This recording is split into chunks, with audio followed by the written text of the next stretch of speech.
Before we begin tonight's story, if you're enjoying the content here on Sleep Theories, please consider using your hype points on this video.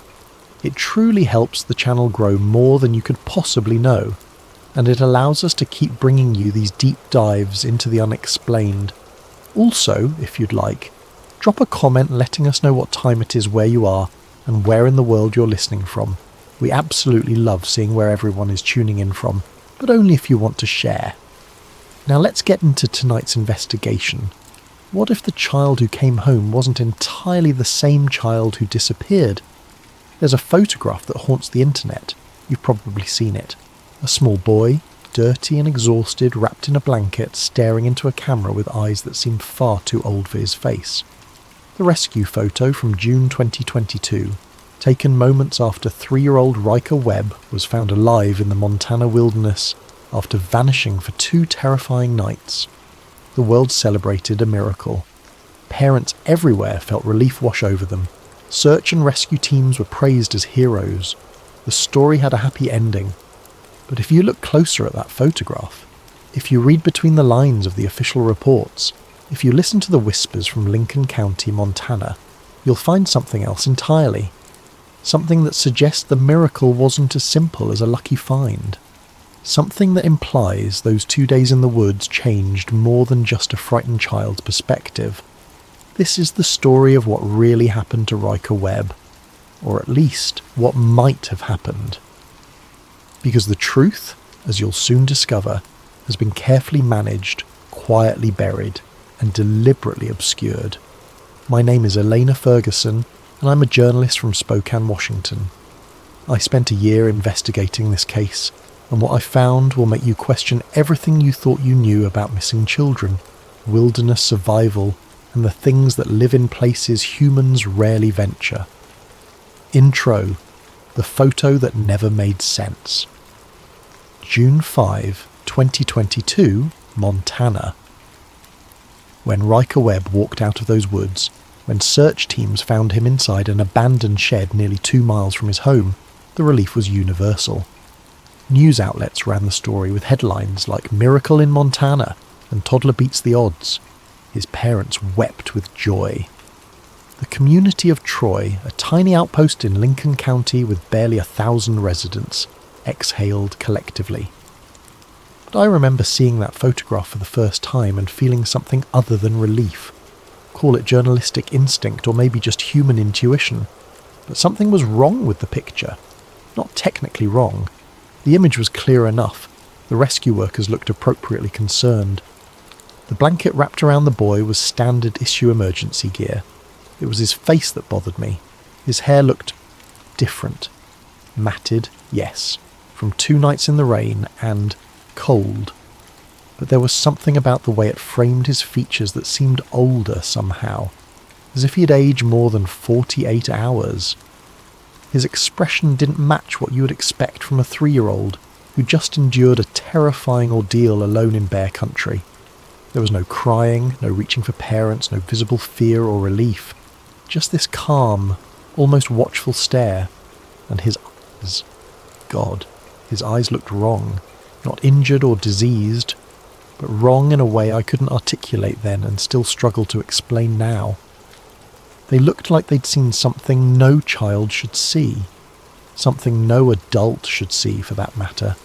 I wasn't the only one who noticed. Online forums began picking apart the photograph within hours. Reddit threads spawned conspiracy theories. Facebook groups dedicated to missing persons cases flagged the image as unusual. Most of it was the typical internet noise, people seeing patterns where none existed, making mountains from molehills. But some of the observations were harder to dismiss. Someone pointed out that Ryker's skin tone seemed different in the rescue photo compared to family pictures taken weeks earlier. Another noted that the way he held his hands seemed too controlled for a traumatized toddler. A retired pediatric nurse commented that his facial expressions suggested a developmental age inconsistent with 3 years old. The mainstream media ignored these observations, as they should have. Conspiracy theories about missing children are dangerous territory, and most of the speculation was baseless. Most of it, but not all of it. Because as I dug deeper, as I travelled to Troy and started interviewing people who were actually there, who actually participated in the search, who actually saw Ryker in those first hours after he was found, I realised the official story had holes. Big holes. The kind of holes that exist because the truth has been carefully excavated and replaced with something more palatable. This is that truth, or as close as I could get to it. Act 1. The real timeline. Let me start with what we know for certain. The documented facts that nobody disputes. June 3, 2022. Late afternoon, around 4 o'clock, Ryker Webb disappeared from his family's yard on Deerwood Lane in Troy, Montana. He'd been playing outside while his parents worked on household projects. The yard backed up to dense wilderness, the kind of thick forest that characterises northwestern Montana, all Douglas fir and western larch, with underbrush so dense you can't see 10 feet in any direction. One moment he was there, the next he wasn't. His parents called the Lincoln County Sheriff's Office immediately. By evening, a full-scale search operation was underway.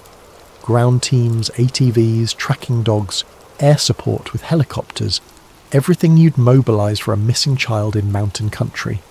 The conditions were brutal. Temperatures that night dropped into the low 40s. Heavy rain moved through the area. This was wilderness where mountain lions prowled and black bears were common.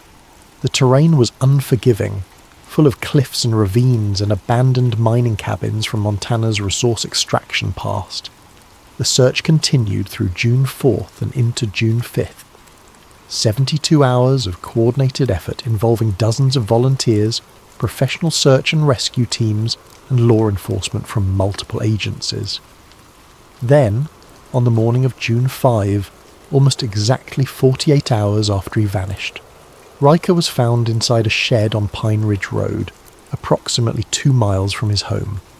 According to the official report, he was dirty, hungry, quiet, and alert. He showed signs of exposure but no serious injuries. He was taken to a hospital for evaluation, checked out as remarkably healthy given the circumstances, and returned to his grateful parents. Case closed. Miracle achieved. Happy ending secured. Except for the details that didn't make the news, the observations that were logged and then buried, the witness statements that were taken and then classified, the evidence that suggested Ryker's survival wasn't miraculous. It was impossible. Let me walk you through what I found. Act 2. The first lies. The shed owner was a man named Reginald Dixon, a retired logger in his 70s, who lived about a quarter mile from the structure where Ryker was discovered. I interviewed him at his home, a modest cabin that smelled like wood smoke and old coffee. Reginald was cooperative but clearly uncomfortable.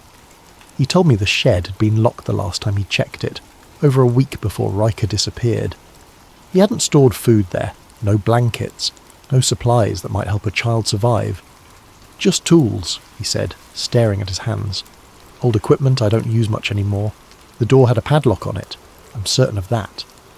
But when the search team found Ryker, I pressed, the door was open. Wide open, he confirmed. Lock was gone. Never found it. Could Ryker have opened it himself? Reginald looked at me like I'd suggested the child could fly. He's 3 years old, miss. That lock required a key. Even if it didn't, even if it was somehow left unlocked, the door swelled from rain. I had to put my shoulder into it last time I opened it. A grown man's shoulder. So someone else opened it. He didn't answer directly. Instead, he said something that stuck with me. Something opened it. That's all I know for certain. The distinction felt important. I pushed further, asking about Ryker's condition when he was found. Reginald hadn't been present for the discovery, but he'd spoken to the search team members who were. They said he looked cold but not hypothermic, Reginald recalled. Which doesn't make sense, does it? 2 nights in the 40s with rain? A child that small should have been in serious trouble, but his core temperature was apparently fine, like something kept him warm. The shed itself. That shed has gaps in the walls you could stick your finger through. It's not insulated. It barely keeps the rain out. I thanked Reginald for his time and moved on to my next source, but his words echoed in my mind. Something opened it. Something kept him warm. Not someone. Something. My next breakthrough came through a Freedom of Information Act request I'd filed months earlier. The search and rescue logs finally arrived, heavily redacted but still revealing. Most of it was standard documentation. Team assignments, search grid coordinates, timing of various sweeps through the forest. But scattered throughout were observations that painted a very different picture than the official narrative. June 4, 11:23 a.m. Thermal anomaly detected on ridge approximately 1.3 miles northeast of last known position. Negative on visual confirmation. Signature disappeared before ground team arrival. June 4, 2:47 p.m.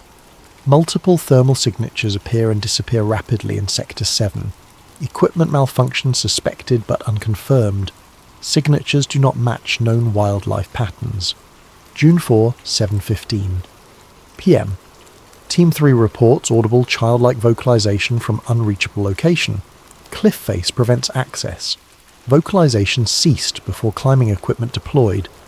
And then the entry that made my hand shake when I read it. June 4, 9:03 p.m. Eyes in the tree line. Size inconsistent with known wildlife. Recommend daylight follow-up. Location marked. This entry was written by a volunteer firefighter named Marcus Tully. I tracked him down to a bar in Libby, about 30 miles south of Troy. He refused to talk to me at first, literally walked away when I introduced myself and mentioned Ryker's case. It took 3 visits, and finally buying him dinner before he'd even acknowledge being on the search team. "I don't talk about that night," he said, pushing food around his plate. "I was told not to talk about that night." "Told by who?" He looked up at me, and I saw genuine fear in his eyes. People who made it clear my cooperation was appreciated and my silence was expected. "What did you see, Marcus?" He was quiet for a long time, then so softly I almost missed it. "Something watching us. Something big enough that the eyes were level with mine and I'm 6 feet tall. But it was crouched in the brush, I could tell by the angle. If it stood up..." He didn't finish the sentence, he didn't need to. "Did you tell the search coordinators?" "I logged it. You've seen the log, so you know I logged it. They told me it was probably a bear standing on its hind legs. But I've seen bears, miss. I've seen them up close. That wasn't a bear." "What was it?" "I don't know," he said, meeting my eyes. "And I don't want to know. I've got a family. I've got a life here. Some questions aren't worth asking." I had one more question for him, though. "The helicopter footage," I said. "The FLIR imaging from the air search. Have you seen it?" His expression darkened. "It doesn't exist. Officially. But unofficially? Unofficially, the pilot saw something he wasn't supposed to see. Unofficially, that footage was classified faster than you can blink. Officially, there was a malfunction, and no usable imagery was captured." I managed to track down the pilot, a man named Sam Keller, who worked for a private helicopter service contracted by the county. He was even more reluctant to talk than Marcus, but I caught him at the right moment after a few drinks at a hangar party when his guard was down. "I saw something moving behind that kid," he told me, words slightly slurred. In the thermal image, clear as day, something big crouched down like it was, I don't know, hiding, protecting him. The shape was wrong for a person, too tall, too thin. But it was there, right behind where we found him the next morning. What happened to the footage? 2 guys in suits showed up at my office 6 hours after the search ended. Didn't identify themselves, just said the footage was part of an ongoing investigation, and they were confiscating the storage drives. I never saw them again, never got the drives back. When I asked the county about it, they told me there was no record of any confiscation. As far as they're concerned, the footage never existed. He looked at me with bloodshot eyes, but I know what I saw, and I know it wasn't nothing. Act 3. Local legends, local fear. The Kootenai tribe has lived in this region for thousands of years, long before Montana was Montana, long before white settlers arrived with their maps and mining claims. Their reservation isn't far from Troy, and I'd heard rumours that some of the tribal elders had knowledge about the forest that went beyond simple folklore. It took time to build trust, to find someone willing to talk to an outsider about sensitive subjects.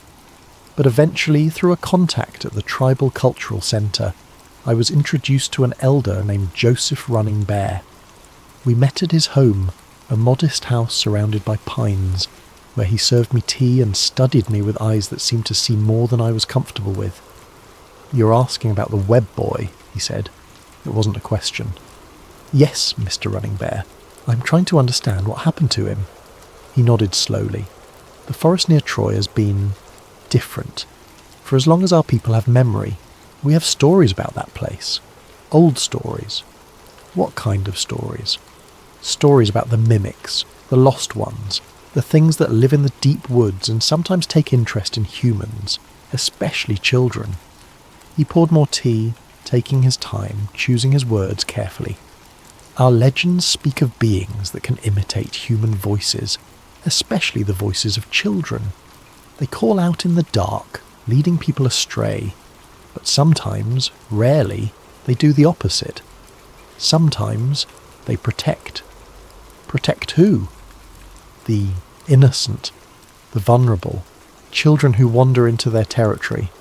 I felt a chill run through me despite the warm tea. "Why would they do that?" Joseph shrugged. "The stories don't explain their motivations. Maybe they're lonely. Maybe they remember being human once if they ever were. Maybe they operate on logic we can't understand, but the pattern is consistent. Some who go missing in those woods return, and some who return are not quite the same." "Not the same how?" He looked at me for a long moment before answering. "They come back changed. Sometimes physically, sometimes in behaviour, sometimes in ways harder to define. Like they've seen something, experienced something, that fundamentally altered them. The eyes are usually what people notice first. The eyes look older. My hands were shaking. I set down the teacup. "Has this happened before? With other children?" "I cannot speak to specific cases," he said carefully, "but I can tell you that the area around Bull Lake Road and Pine Ridge Road has a history. Our people avoided certain parts of that forest traditionally. We marked them as places where the boundary between worlds is thin." After leaving Joseph's home, I went to the Lincoln County Courthouse and started digging through old records, missing persons cases going back decades. What I found was disturbing in its consistency. 7 missing child cases since 1960, all within a 2-mile radius of Pine Ridge Road. 3 found alive, all with memory gaps, all describing similar experiences. Darkness, cold, then warmth, a presence that felt protective rather than threatening, and finally being led or carried to a place where humans could find them. The other 4 were never found. The 3 survivors all exhibited behavioural changes after their return. Withdrawal, night terrors, unusual maturity for their age. In each case, the official explanation was trauma from being lost in the wilderness. But reading between the lines, reviewing old police reports and newspaper articles, I could see the pattern Joseph had described. Something in that forest takes an interest in lost children. Sometimes it returns them, but they come back different. I managed to track down a woman who taught at Ryker's preschool, though she insisted on anonymity. We met at a coffee shop in Kalispell, far enough from Troy that she felt safe talking. "He changed after he came back," she told me, stirring her coffee nervously. "I mean, you'd expect some trauma response, right? A child going through something that frightening. But it was more than that." "How so?" "He was more withdrawn, yes. The night terrors were bad, according to his parents, but there was also this maturity. Like he'd suddenly understood things he shouldn't understand at 3 years old. The way he'd look at you sometimes, it was like being evaluated by an adult in a child's body." She leaned closer, lowering her voice. "He kept talking about the other boy. Said the other boy was nice, that the other boy kept him warm, that the other boy told him stories." "Did his parents mention this?" "They told me he was just processing the trauma through imagination, creating an imaginary friend to cope with being alone, but But what? One day, about a month after he came back, he was drawing in class. I looked over his shoulder and saw he'd drawn 2 figures. When I asked him who they were, he said, "Me and him." I asked who him was, and he looked at me like I was stupid. He said, "The other boy." He said he'd stay in the woods so I could come home. He said it was a fair trade. She wrapped her hands around her coffee mug. I mentioned it in a report to the school counsellor. 2 days later, I was called into the principal's office with a county official I'd never met. They told me that spreading rumours about the Webb case was harmful to the family and potentially actionable. They strongly suggested I focus on Ryker's present well-being and stop dwelling on his statements about the experience. They threatened you. They didn't have to threaten explicitly. The message was clear. Stop talking about this, or there will be consequences. Act 4. The eyewitness who breaks the case. For months, I'd been trying to find someone from the original search team willing to go on record with details that contradicted the official story. Most refused outright. Others simply stopped returning my calls. The culture of silence around the Webb case was ironclad. Then I got a call from a number I didn't recognise. The voice on the other end was elderly, male, hesitant. "Miss Ferguson, my name is Benjamin Hartley. I understand you've been investigating what happened to the Webb boy. I think we should talk." We met at his home outside Troy, a small ranch house with a view of the Cabinet Mountains. Benjamin was in his late 60s, a retired contractor who'd volunteered with search and rescue teams for over 30 years. "I was there," he said simply, once we'd settled in his living room. "I was on the team that found him." My heart rate picked up. "Can you tell me what you saw?" He pulled out a folder, old and worn, and handed it to me. "These are copies I made before I turned in my official report. I knew even then that something wasn't right about how the whole thing was being handled. Inside were photographs, notes, sketches, evidence that had never made it into the public record.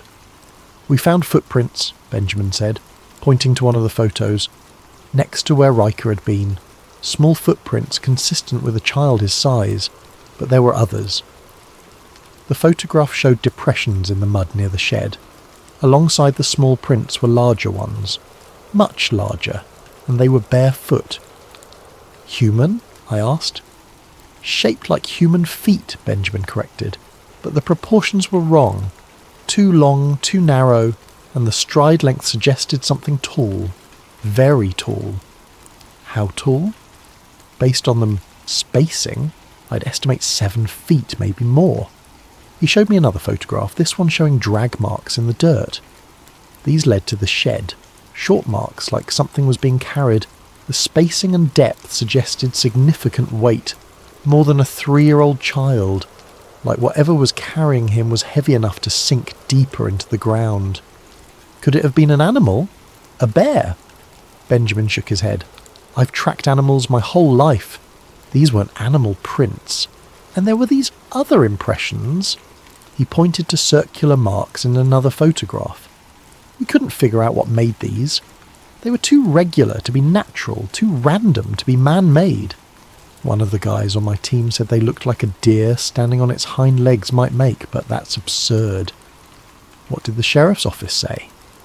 "They told us to exclude the unusual prints from our official report. Said it would confuse the investigation and distract from the main goal of finding Ryker safe. When I pointed out that Ryker had already been found, they changed their reasoning. Said it would traumatise the family to know something else had been near their son. Said we should focus on the positive outcome and not create unnecessary fear." He leaned back, looking tired. "But here's the thing that really bothered me.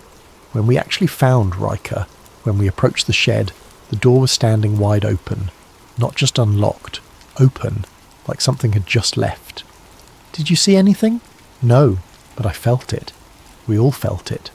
Something watching us from the tree line. Something that disappeared the moment we got close to the boy." Benjamin reached into his pocket and pulled out a small digital recorder. "I recorded part of the search team briefing that morning. I wasn't supposed to, but I had a feeling things were about to get strange. I was right." He played the recording for me. The audio quality was poor, but I could make out voices discussing the search plan. Then clearly a deputy's voice. We are classifying the unidentified presence as environmental. Do not report visual details in your statements. Keep your descriptions limited to the child's condition and location. Another voice, one I didn't recognise. Higher authorities have already been contacted. They'll handle the anomalous elements. Your job is to stick to the facts. The simple facts. I looked at Benjamin. Higher authorities? No one ever identified who they were, but 2 unmarked vehicles showed up that afternoon. Federal plates. The men inside asked to review all our documentation. They were particularly interested in the photographs of the footprints and the thermal imaging data. What did they look like? Professional, clean-cut, the kind of people who are used to having authority and not explaining it. One of them, the one in the green jacket, interviewed several of us separately. He asked strange questions. Like what? He wanted to know if Ryker had spoken to it. His exact word, it. Not who, not what, just it. He asked if the boy seemed older somehow, if he looked like himself. At the time, I thought the questions were bizarre. Now, he trailed off, looking out the window at the mountains. Now I think he knew exactly what we'd found, and he was checking to see if Ryker had been changed by whatever was out there with him. Act 5. The conspiracy deepens. The more I investigated, the more layers I uncovered. What had started as a simple question about a missing child had evolved into something far more complex and disturbing. Through various sources, I'd learned that several agencies had been present during and immediately after Ryker's rescue. The obvious ones were expected. Local search and rescue, Lincoln County Sheriff's deputies, Montana Fish, Wildlife, and Parks officers. But there were others. 2 unmarked federal vehicles had arrived the afternoon of June 5. No one could tell me which agency they represented. The men inside carried no visible identification, but had authority that local law enforcement immediately deferred to. One witness, a volunteer who'd been helping coordinate the search from a command post, told me the man in the green jacket had arrived with very specific questions that suggested prior knowledge. He knew there would be unusual elements before anyone told him, the witness said. He arrived asking about them, not whether they existed, but what they were specifically, like he'd been briefed in advance. The questions this man asked were telling. Did the boy speak to it? Did he seem older when you found him? Did he look like himself? Were there any physical changes you noticed? That last question bothered me most. Physical changes. As if such things were expected, anticipated even. Through a contact in the medical community who insisted on absolute anonymity, I learned something that chilled me to the bone. Ryker's medical evaluation at the hospital showed anomalies. His cortisol levels were elevated far beyond what trauma alone would explain, suggesting exposure to extreme prolonged stress. But more significantly, the blood work showed cellular activity that the attending physician flagged as unusual. Unusual how? I'd asked. Like accelerated cellular turnover. Like his body had aged more than 2 days at a cellular level. The doctor wanted to run additional tests, but before she could, someone from administration came down and seized all the samples and paperwork. They said there had been a filing error and the tests needed to be redone at a different facility. Were they redone? Not as far as I know. The whole incident was classified as a clerical mistake and expunged from the record. But the doctor who initially examined him? She left the hospital 3 months later, moved out of state. When I asked her about it at her going-away party, she just said some questions weren't worth the answers. There was another detail that kept nagging at me, something so seemingly impossible I almost discarded it entirely. But journalism is about following the evidence, even when it leads somewhere uncomfortable. When search teams initially interviewed Ryker about how he survived, his answers were inconsistent with the official narrative. According to multiple sources who were present but refused to go on record, Ryker repeatedly mentioned the quiet boy. He said the quiet boy kept him warm. The quiet boy told him not to be scared. The quiet boy brought him to the shed where people could find him. The quiet boy said it was okay to go home now. Search teams scoured the area for any sign of another child. They found nothing. No footprints that matched a second child. No evidence anyone else had been in the shed. No missing persons reports for children in the region. The quiet boy didn't exist, except Ryker insisted he did, and the details he provided were too consistent, too specific to be simple imagination. He described the quiet boy as tall like Daddy and cold to touch, and didn't talk with his mouth. When pressed on what that last part meant, Ryker apparently said the quiet boy talked in the quiet place, touching his own head. Telepathy. The child was describing telepathy. This detail was quickly dismissed as imagination by officials, but it was logged. Someone wrote it down. Someone thought it was significant enough to document before the sanitization of the official record. Ast 6. Return to Pine Ridge Road. A year after Ryker disappeared, I returned to Pine Ridge Road with camera equipment and a thermal imaging device borrowed from a friend in wildlife research. I wanted to see the site for myself, to walk the ground where something impossible had occurred. The shed was still there, more weathered now, door hanging loosely on rusted hinges. I approached carefully, documenting everything with my camera. The interior was exactly as Benjamin had described. Empty, dilapidated, gaps in the walls large enough to see through. No insulation, no supplies. Nothing that would help a small child survive 2 nights of cold and rain. I was about to leave when I noticed something in the dirt floor near the back wall. Fresh tracks, recent tracks. I knelt down, examining them carefully. A footprint. Larger than a child's, smaller than an adult's. Barefoot. The proportions were wrong, elongated, just like in Benjamin's photographs. My hands were shaking as I took pictures. This print couldn't be more than a few days old, maybe a week at most. The edges were too clean, the definition too sharp. Something had been here recently. I expanded my search, circling the shed, looking for more evidence. Under a rock about 20 feet from the structure, I found something that made my blood freeze. A drawing. A child's drawing, done in crayon on what looked like paper from a fast food restaurant placemat. The crayon and paper were faded but still recognisable. The drawing showed 2 figures. One was small, clearly meant to be a child, labelled me in shaky letters. The other was taller, much taller, with elongated limbs and large dark eyes. It was labelled him. The proportions of the tall figure were disturbing. The arms reached past the knees. The fingers were too long. The eyes were solid black, taking up too much of the face. This was Ryker's drawing.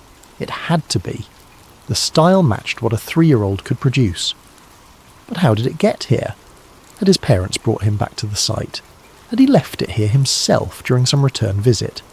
Or had something else placed it here, preserved under a rock, waiting to be found?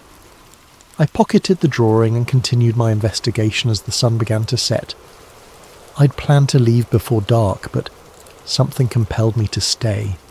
Call it journalistic dedication or morbid curiosity. I wanted to experience the site the way Ryker had experienced it. At night, alone, vulnerable. I set up my thermal camera on a tripod, pointing it at the tree line, and settled in for a long night. Act 7. The thing that watches. Around midnight, the forest changed. I can't explain exactly how. The ambient noise didn't stop, the temperature didn't drop dramatically, there was no obvious shift in the environment. But something changed. The quality of the darkness felt different, heavier, more attentive. Then I heard it. A child laughing. High and clear and completely out of place in the deep woods after midnight. I grabbed my flashlight and pointed it toward the sound, but saw nothing. The laughter continued, moving through the trees with impossible speed, first to my left, then to my right, then behind me.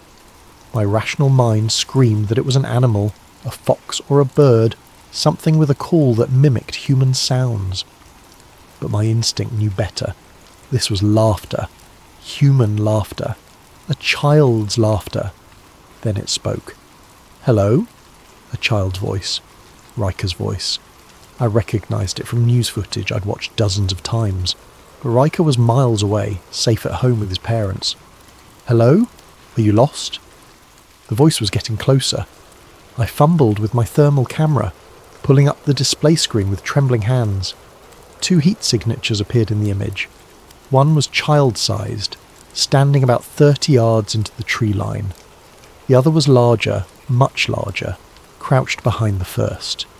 The proportions were wrong. The limbs too long, the torso too narrow, the head too large. I watched, frozen, as the smaller signature moved toward me.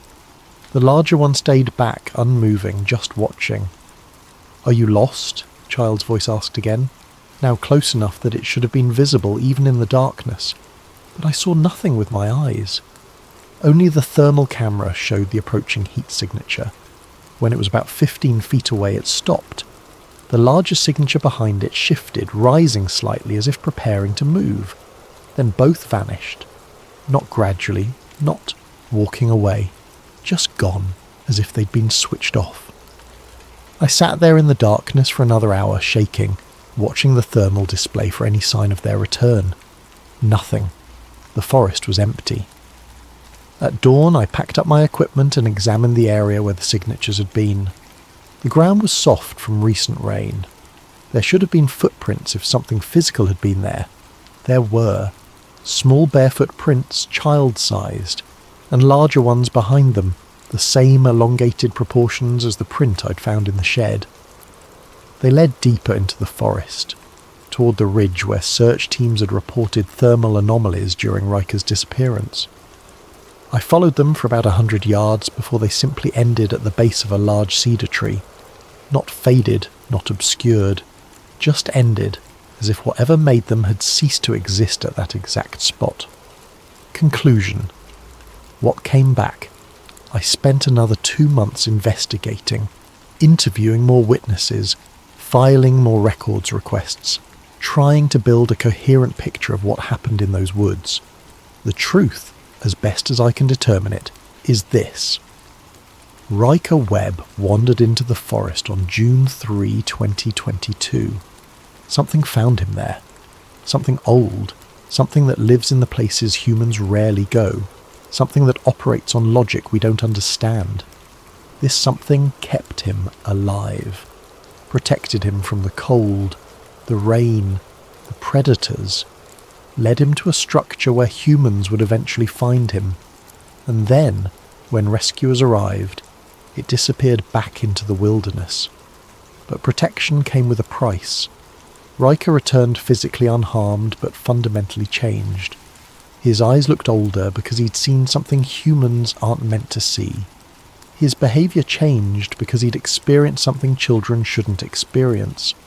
His memory gaps exist because some knowledge is too dangerous to retain consciously. The government knew about this. Maybe not specifically, maybe not in advance, but they had protocols in place.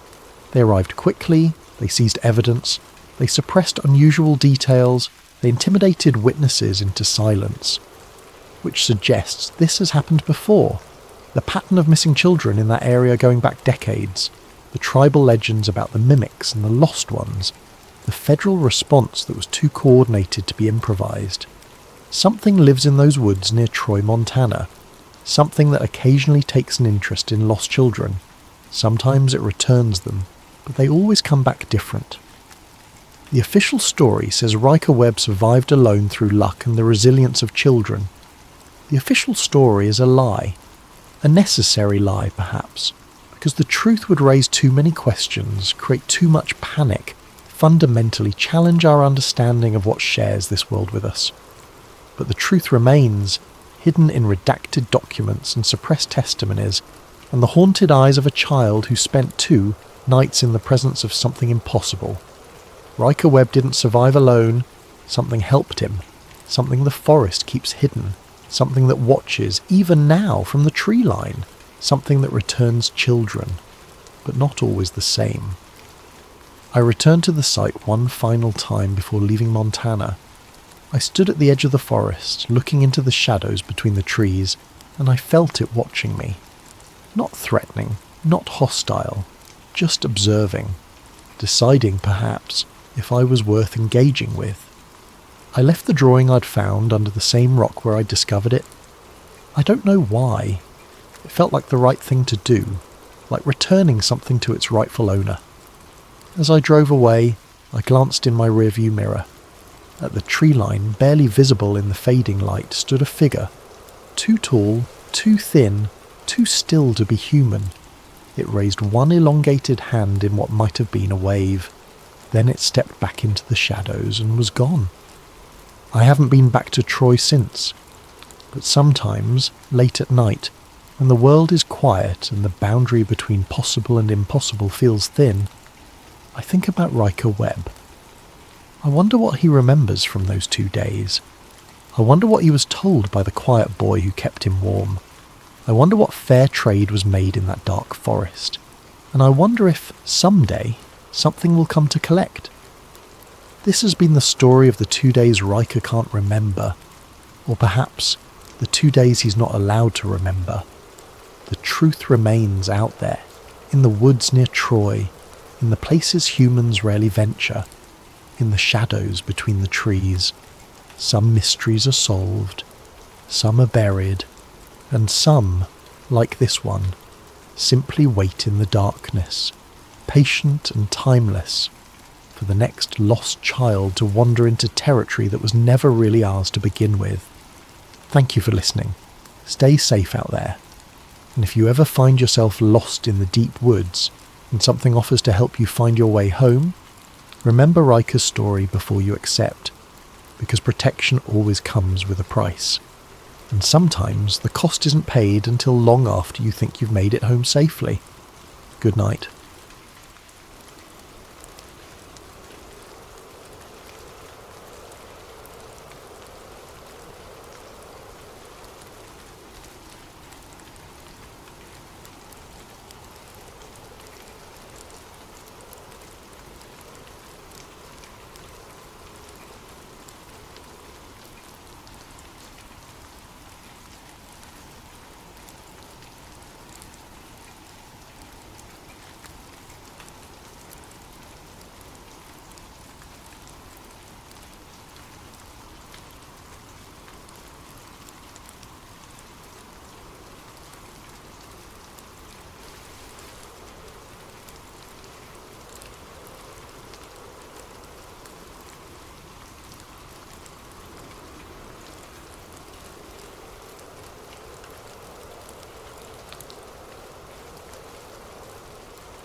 The coffee cup trembles in my weathered hands as I speak these words for the first time in 53 years.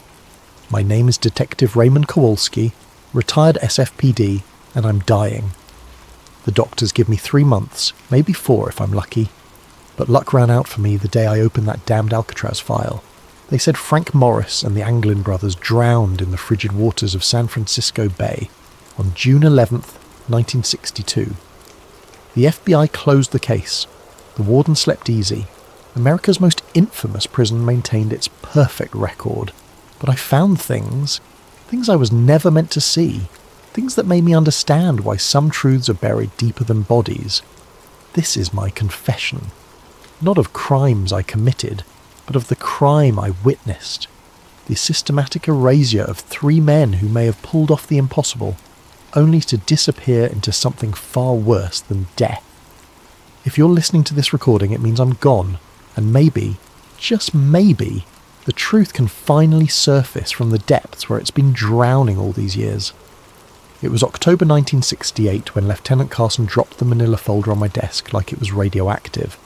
6 years had passed since the escape, and the case was supposedly closed, filed away with all the other solved mysteries that kept the bureaucrats sleeping soundly. "Formality, Kowalski," Carson said, not meeting my eyes. "Washington wants a final review of the Alcatraz evidence. Dot the I's, cross the T's, confirm what we already know. They're fish food at the bottom of the bay."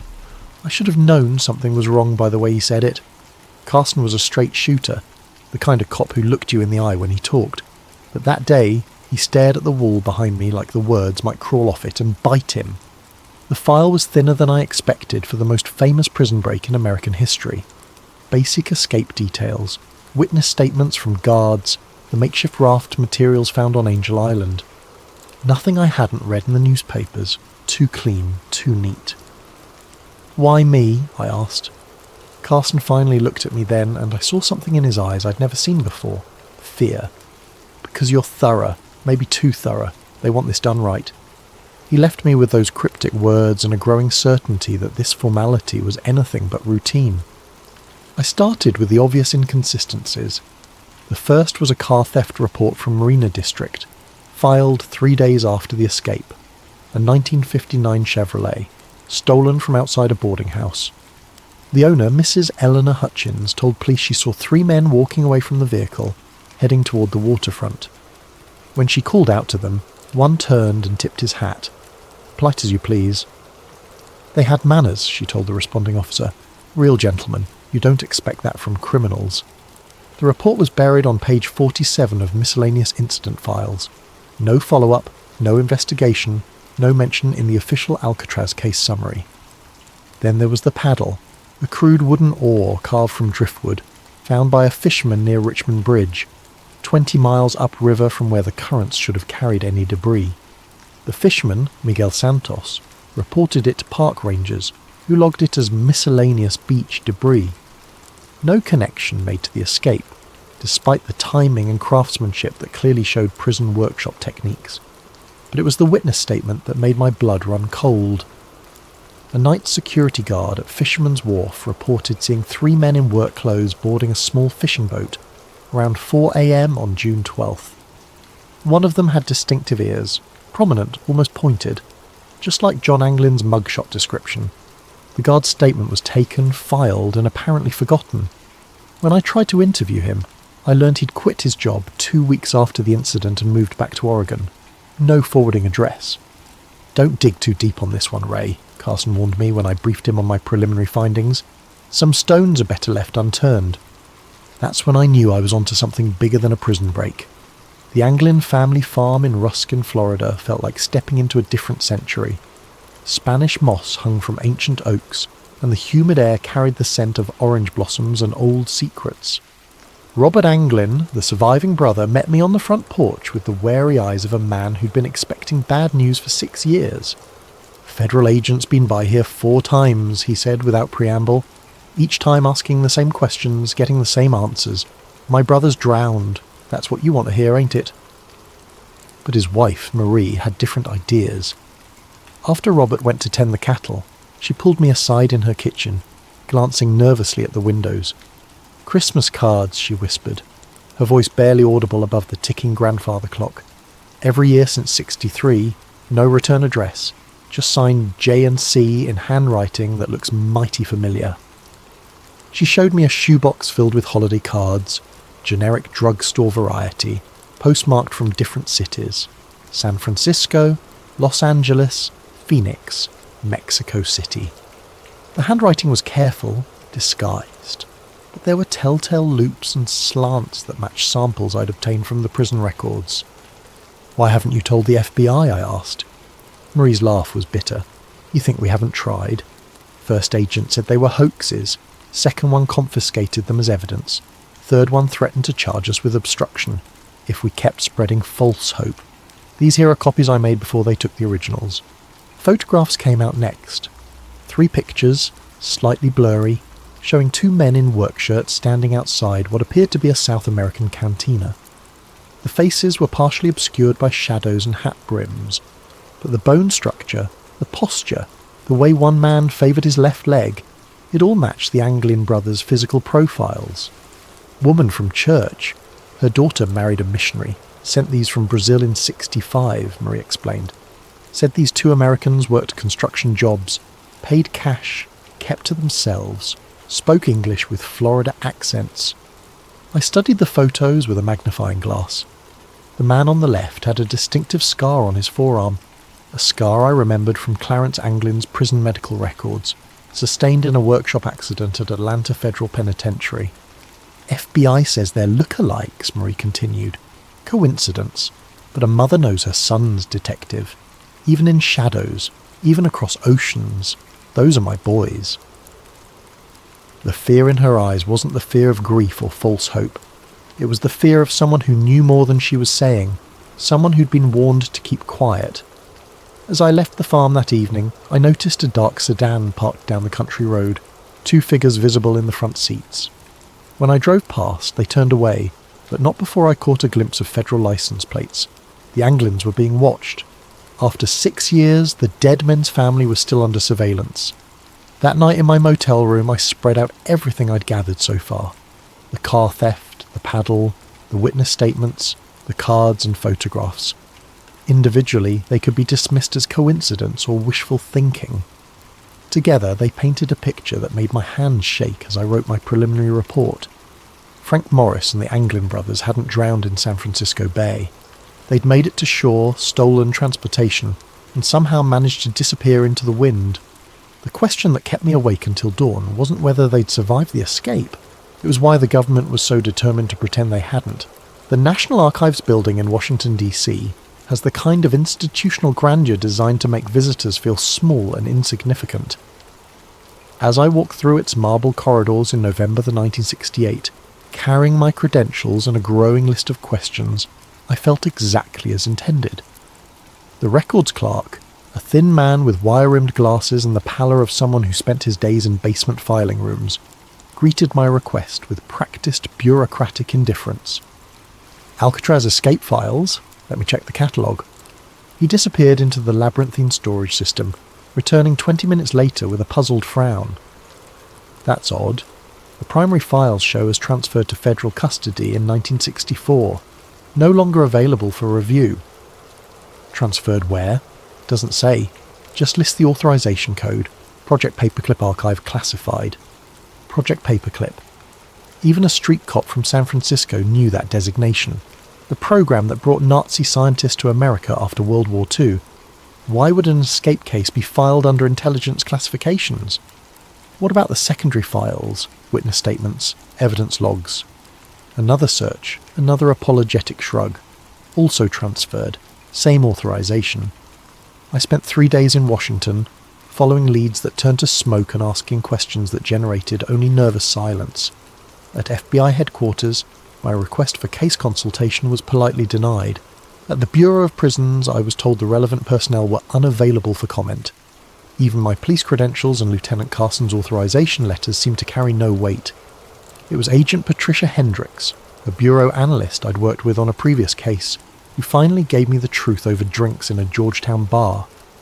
She waited until we were alone, until the other patrons had cleared out, until even the bartender was busy with inventory in the back room. "Ray, you need to drop this," she said quietly, her usual professional demeanour replaced by genuine concern.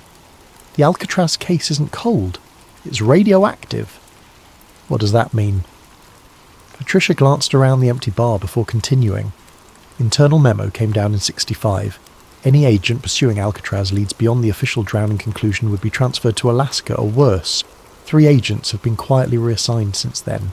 Good agents, career agents, all because they asked too many questions about 3 supposedly dead men. Why? If they drowned like the report says, what's the threat? Her laugh was hollow. That's the $1,000,000 question, isn't it? All I know is that certain people in very high places want Frank Morris and the Anglin brothers to stay dead. and they're willing to destroy careers to keep it that way.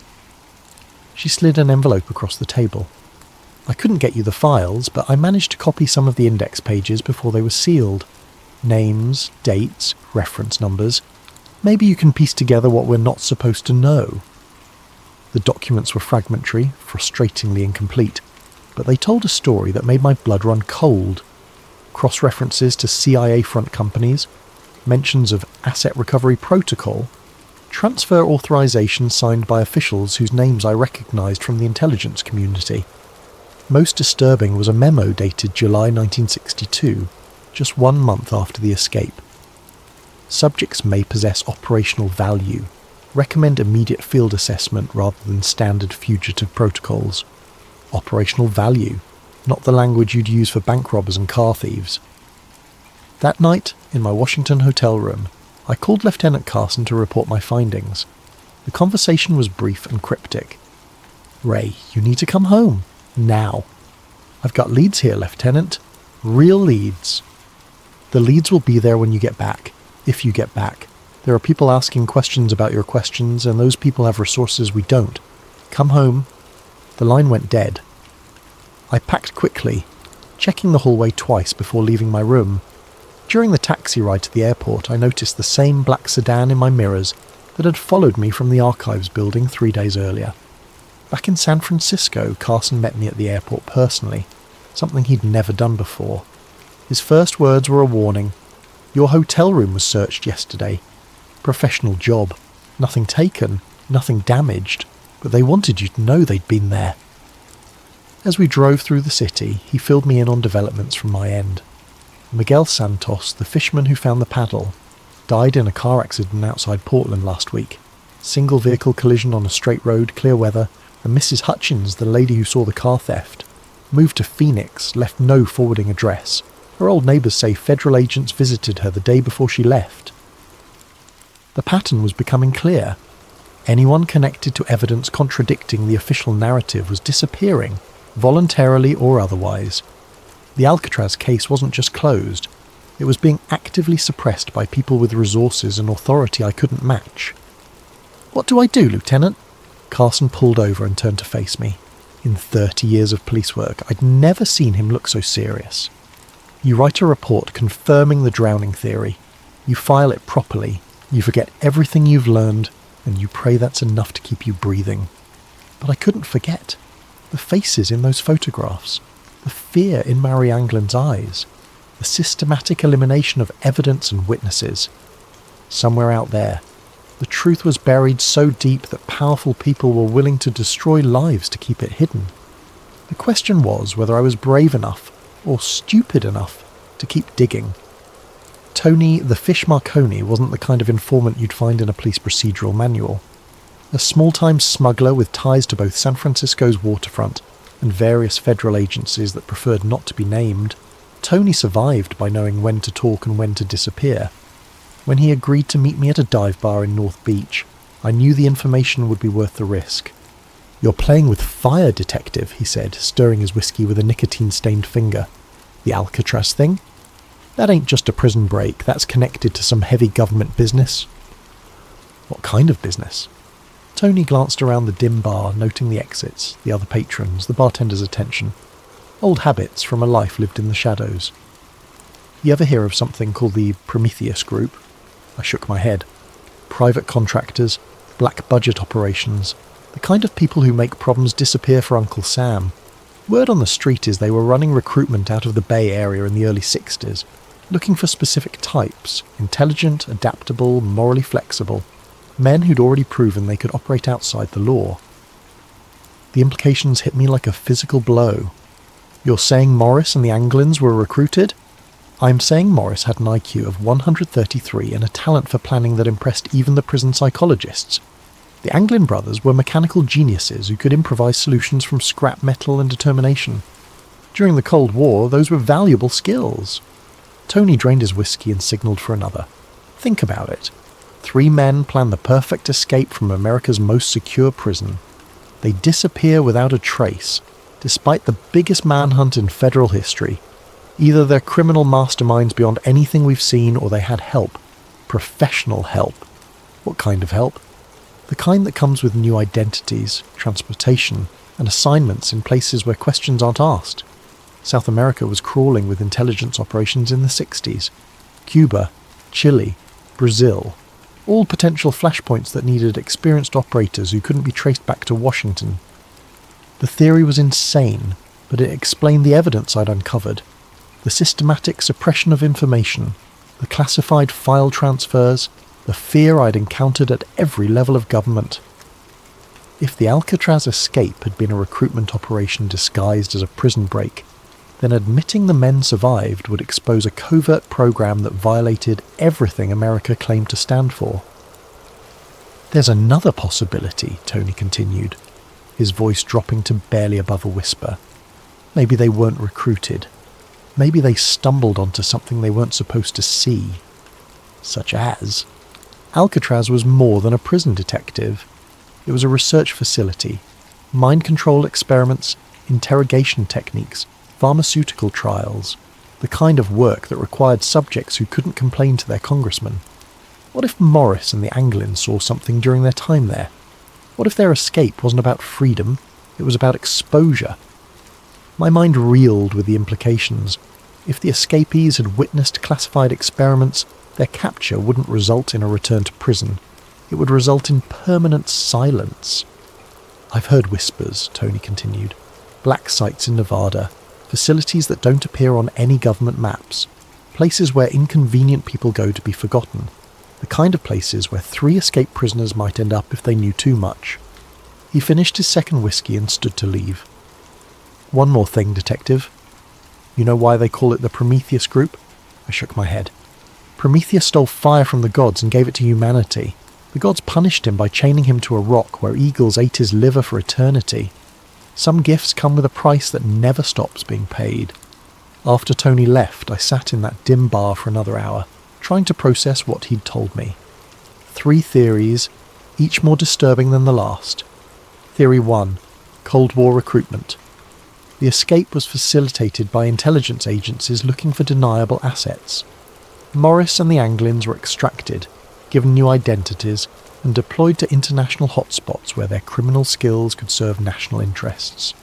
Theory 2. Witness protection in reverse.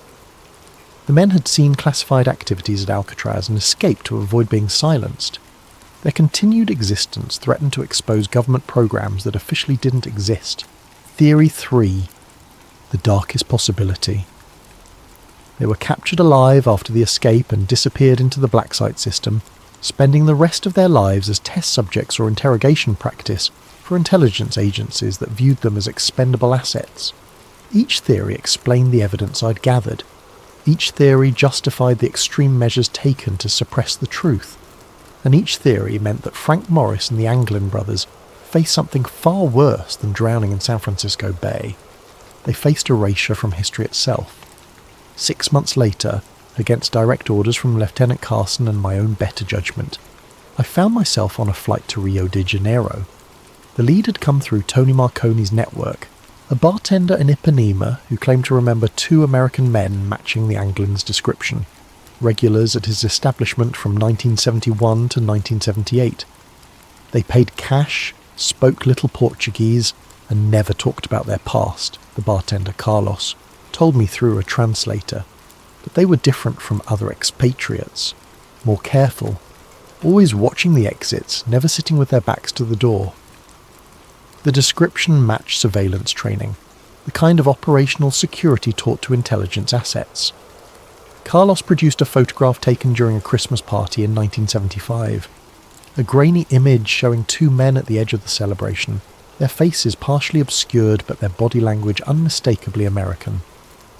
My hands trembled as I studied the picture. The man on the left had the same jawline, the same ears, the same way of holding his shoulders that I'd memorized from Clarence Anglin's prison files. The other figure showed signs of premature aging, stress lines and grey hair that suggested a life lived under constant tension. What happened to them? I asked. Carlos's expression darkened. They left suddenly, in the middle of the night. One day they were here, the next day their apartment was empty. The landlord said men in suits had come asking questions the week before. Americans, but not tourists. Government men. I spent another week in Rio following leads that grew colder with each passing day.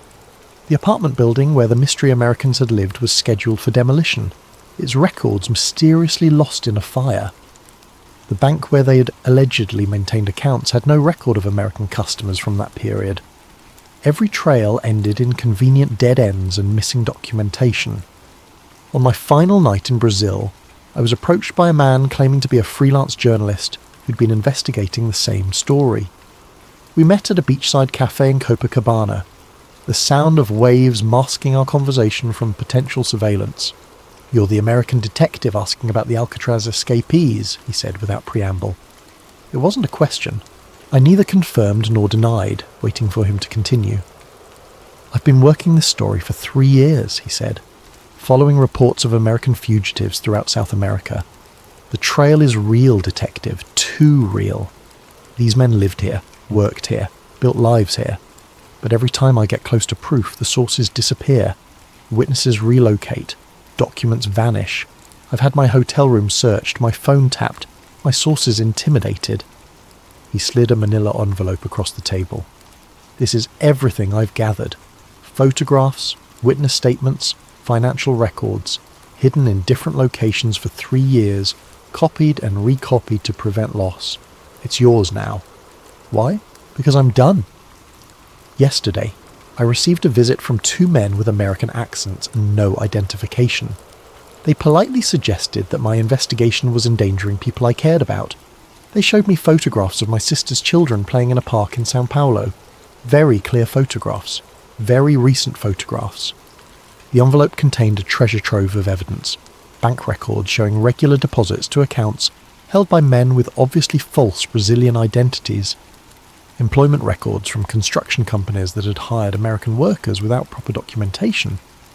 Hotel registries with signatures that bore striking resemblances to handwriting samples I'd obtained from Alcatraz.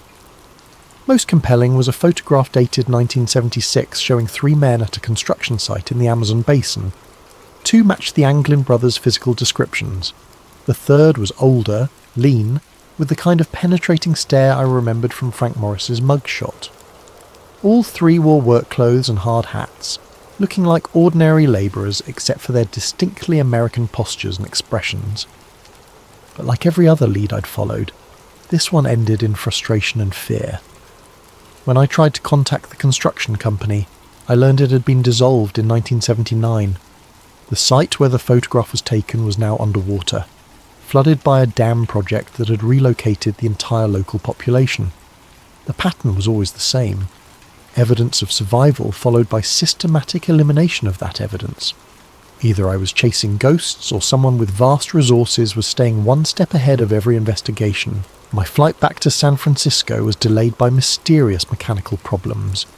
During the 6-hour layover in Mexico City, I noticed the same 2 men in different locations throughout the terminal, always at a distance, always watching, never making direct contact.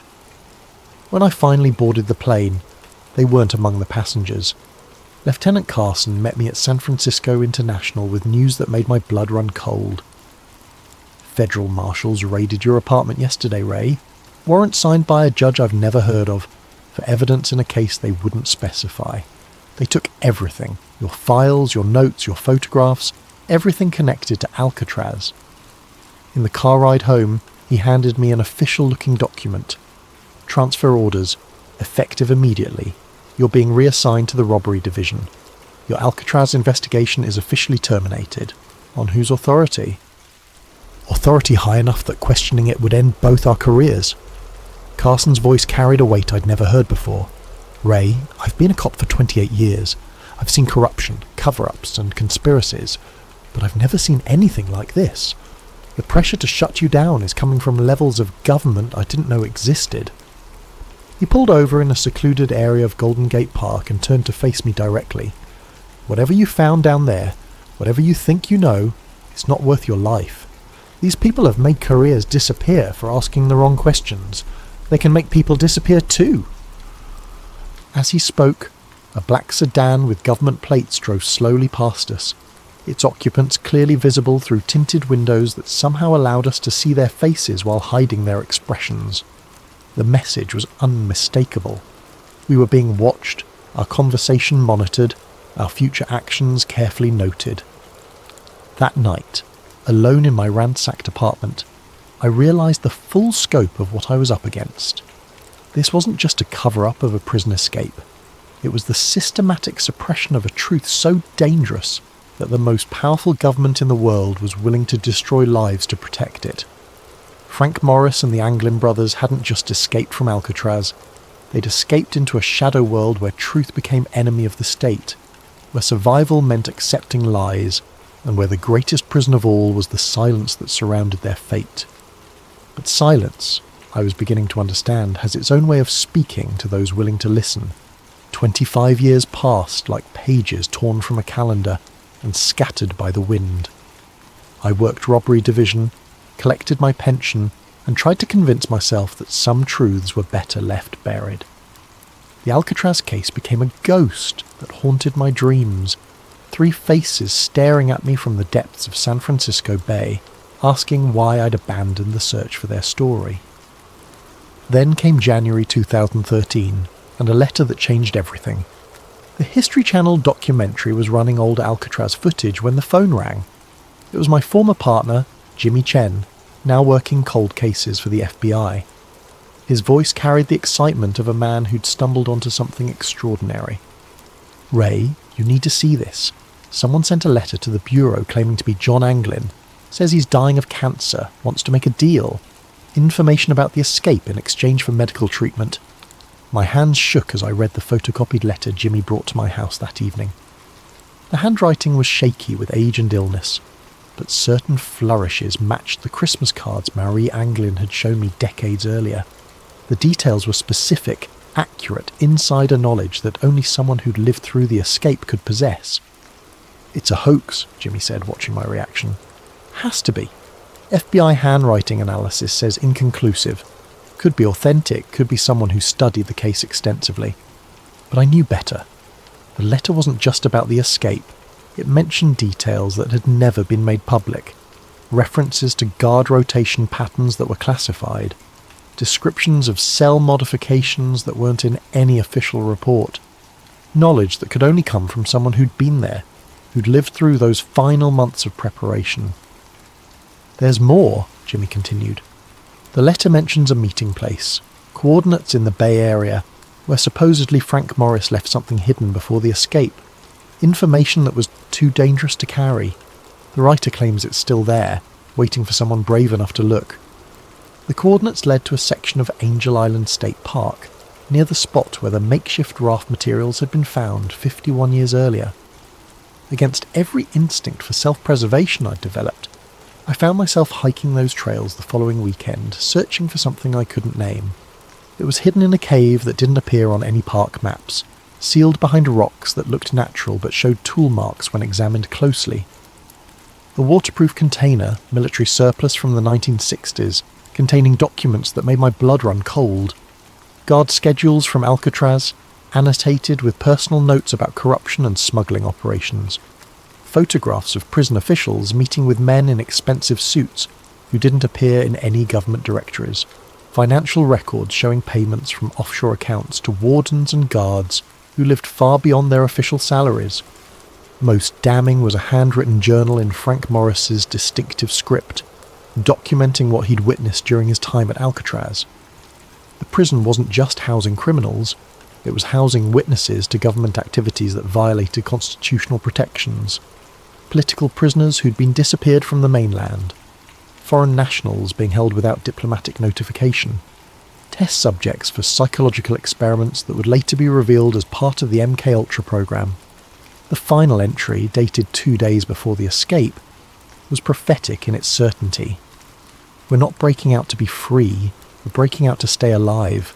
What we know, what we've seen, makes us more dangerous to them than any criminal they've ever housed.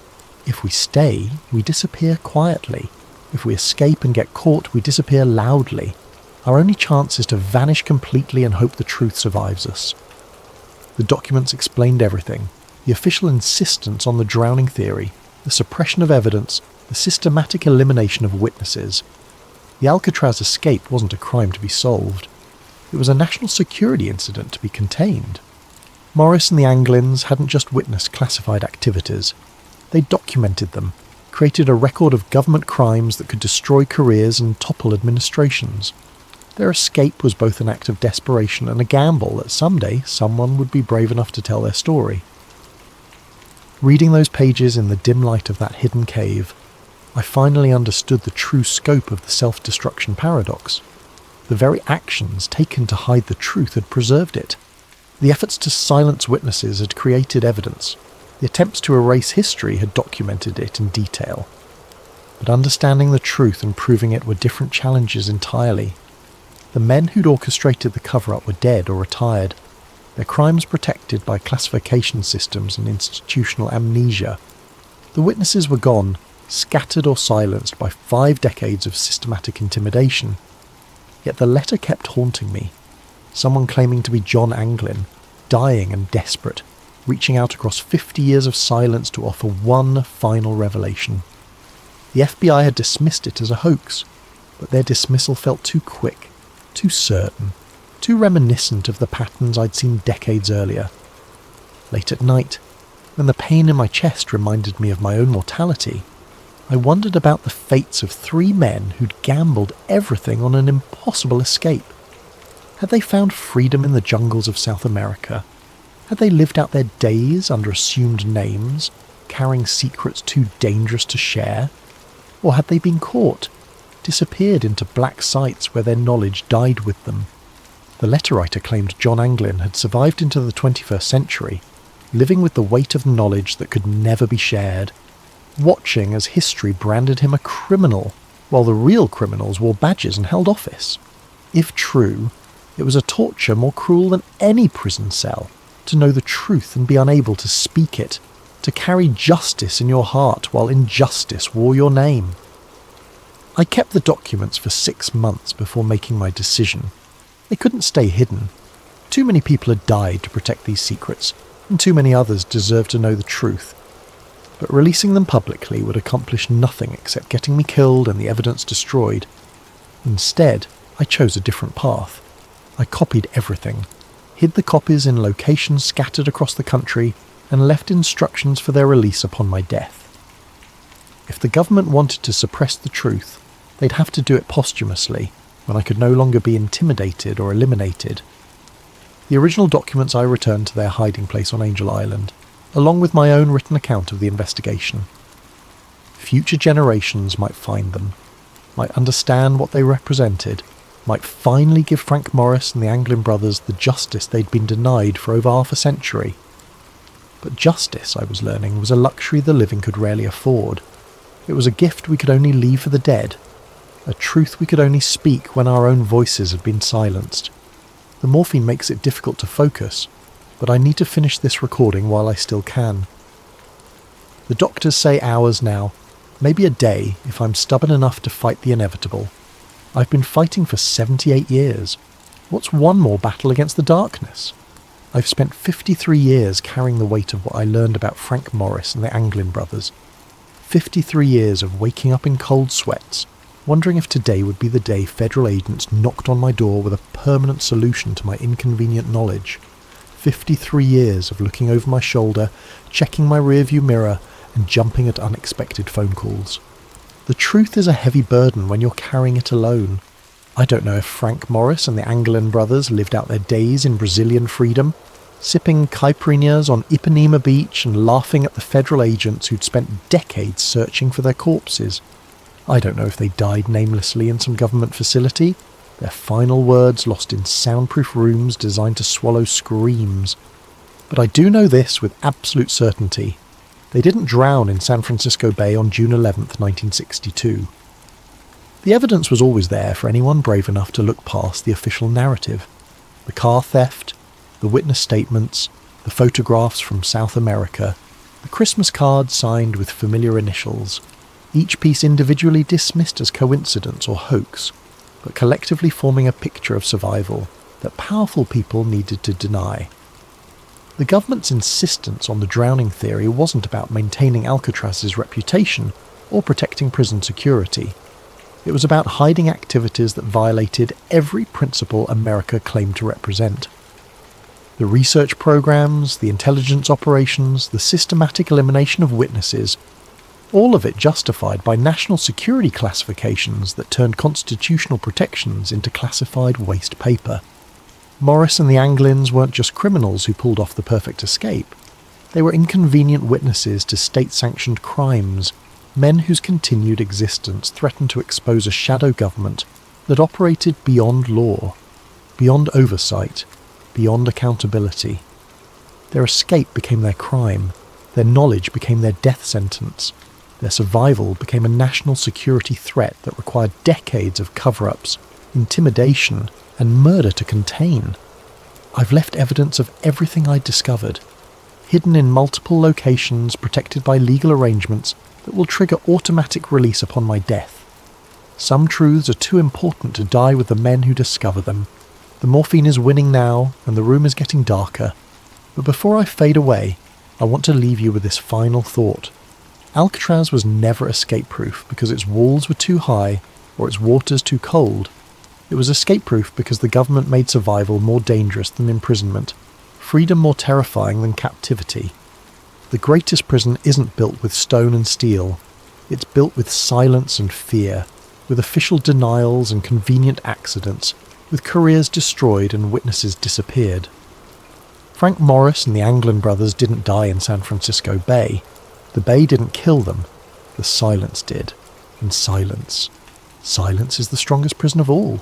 But even silence eventually comes to an end. Recording ends with the sound of steady breathing that gradually grows fainter, until only the mechanical hum of hospital equipment remains. Found among Detective Raymond Kowalski's personal effects, along with detailed instructions for the release of sealed documents and recordings. To whoever finds this recording and follows the trail I've left behind, my name was Detective Raymond Kowalski, badge number 2847, San Francisco Police Department. I died on December 20th, 2021, at 3:17 a.m., alone except for the ghosts of 3 men whose story I spent a lifetime trying to tell. If you're reading this, it means the legal mechanisms I put in place have been triggered. Safety deposit boxes in 7 different states will have been opened. Law offices in 4 different cities will have released sealed documents. Digital files stored in multiple secure locations will have been automatically transmitted to journalists, historians, and government oversight committees. I've spent 53 years preparing for this moment, the moment when my voice could finally break the silence that has protected one of the greatest cover-ups in American history. The documents you now have access to represent only a fraction of what was hidden. For every piece of evidence I managed to preserve, dozens more were destroyed by people who understood that truth was their greatest enemy. But what remains is enough. Enough to prove that Frank Morris and the Anglin brothers survived their escape from Alcatraz. Enough to demonstrate the systematic suppression of evidence by multiple government agencies. Enough to show that the official narrative was a carefully constructed lie designed to protect state secrets more valuable than human lives. I need you to understand something. The men who orchestrated this cover-up weren't comic book villains twirling their mustaches in shadowy rooms. They were patriots in their own minds. They believed that protecting classified operations was more important than acknowledging 3 escaped prisoners. They convinced themselves that national security justified any level of deception, any amount of witness intimidation, any degree of evidence suppression. They were wrong. In a democracy, truth cannot be classified indefinitely. Justice cannot be postponed forever. The families of Frank Morris and the Anglin brothers deserved to know their fates. The American people deserved to know what their government did in their name. History deserved an accurate record, not a convenient fiction. I've carried this burden alone because I was afraid. Afraid of losing my pension, my reputation, my life. Afraid of being dismissed as a conspiracy theorist or a disgruntled cop. Afraid that speaking the truth would accomplish nothing except getting me killed. But fear, I've learned, is just another form of prison, and like Alcatraz itself, it's only escape-proof, as long as you believe the walls are stronger than your determination to break free. To the families of Frank Morris and the Anglin brothers, your loved ones were not the criminals history has made them out to be. They were witnesses to government crimes who paid the ultimate price for their knowledge. Whether they found freedom in South America or died in government custody, they deserved better than 50 years of official denial and systematic character assassination. To the government officials who will undoubtedly attempt to discredit these revelations, your time is over. The men who created this cover-up are dead. The operations they were protecting have been declassified or exposed through other channels. The only thing your continued denials accomplish is further damage to public trust in institutions that have already lost too much credibility. To the historians and journalists who will investigate these claims, be careful, be thorough, be brave. The people who killed witnesses and destroyed evidence may be gone, but the systems they created to protect state secrets remain in place. Truth-telling is still a dangerous profession in America. To Frank Morris, John Anglin, and Clarence Anglin, wherever your final resting places may be, your story is finally being told. Your truth is finally being spoken. Your silence is finally being broken. You escaped from Alcatraz on June 11th, 1962. You survived the waters of San Francisco Bay. You lived beyond that night, whatever your ultimate fates may have been. History will remember you not as the criminals who failed to escape, but as the men who succeeded too well for the government's comfort. Your greatest escape wasn't from prison. It was from the official narrative that tried to erase you from history. That escape, at least, was permanent. Final statement for the record. I, Detective Raymond Kowalski, being of sound mind and facing imminent death, do hereby swear under oath that every statement in this recording and its accompanying documents represents the truth as I discovered it through my official investigation into the Alcatraz escape of 1962. I have knowingly risked my career, my safety, and my life to preserve this information. I have done so not for personal gain or professional advancement, but because I believe that in a democracy, truth belongs to the people, not to the bureaucrats who find it inconvenient. If my death occurs under suspicious circumstances, if these documents are somehow suppressed or discredited, if this recording mysteriously disappears, let it stand as evidence that the cover-up I've documented continues to claim lives. But if this message reaches you intact, if the truth I've preserved finally sees daylight, then maybe, just maybe, the strongest prison of all has finally been breached. The silence is broken, the truth is free, and Frank Morris and the Anglin brothers can finally rest in peace, knowing their story has been told. Badge 2847, signing off for the final time. They say nations crumble from within. What they don't tell you is that sometimes the crumbling is scheduled. In the summer of 2017, a journalist named Evelyn Niles received an unmarked flash drive in her Sacramento apartment mailbox. By 2025, the United States would no longer exist as a single nation. This is the story of how 50 years of planning became reality, and how no one saw it coming until it was far too late to stop. June 14th, 2017, Sacramento, California. Evelyn Niles almost threw the flash drive away. It arrived on a Tuesday, tucked inside a plain manila envelope with no return address, no postage, no markings of any kind. Just her name printed in block letters across the front. Someone had hand-delivered it to her apartment building, slipping it into the bank of mailboxes in the lobby sometime between midnight and dawn. She worked from home most days now. The Sacramento Chronicle had downsized twice in 3 years, and the remaining staff operated on skeleton crews, filing stories from kitchen tables and coffee shops. Evelyn specialised in state politics, budget disputes, water rights, the endless bureaucratic machinery that kept California lurching forward. Important work, perhaps, but rarely thrilling. The flash drive changed everything. She plugged it into her laptop at 2:47 p.m, expecting corporate leaks or campaign finance documents, the usual fare from anonymous sources. Instead, she found a single folder labelled Caldwell 1978 Confidential. Inside were 43 PDF files, scanned documents, yellowed with age, bearing official-looking letterheads from organisations she'd never heard of. The Caldwell Institute for Strategic Policy, the Continental Research Foundation, names that sounded legitimate but felt hollow, like props in a stage play. The first document she opened was dated March 15th, 1978. Memorandum to Senior Advisory Board. From Raymond Caldwell, Director. RE, Preliminary Findings, National Fragmentation Study.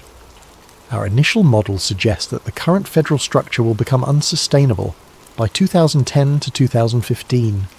Economic disparities between coastal and interior regions, combined with cultural segmentation along urban-rural lines, create conditions favourable for managed reorganisation. Recommendation: begin Phase 1 immediately. Timeline: 40 to 50 years for full implementation. Evelyn read it twice, then 3 times. Her hands felt cold. She opened another file, then another.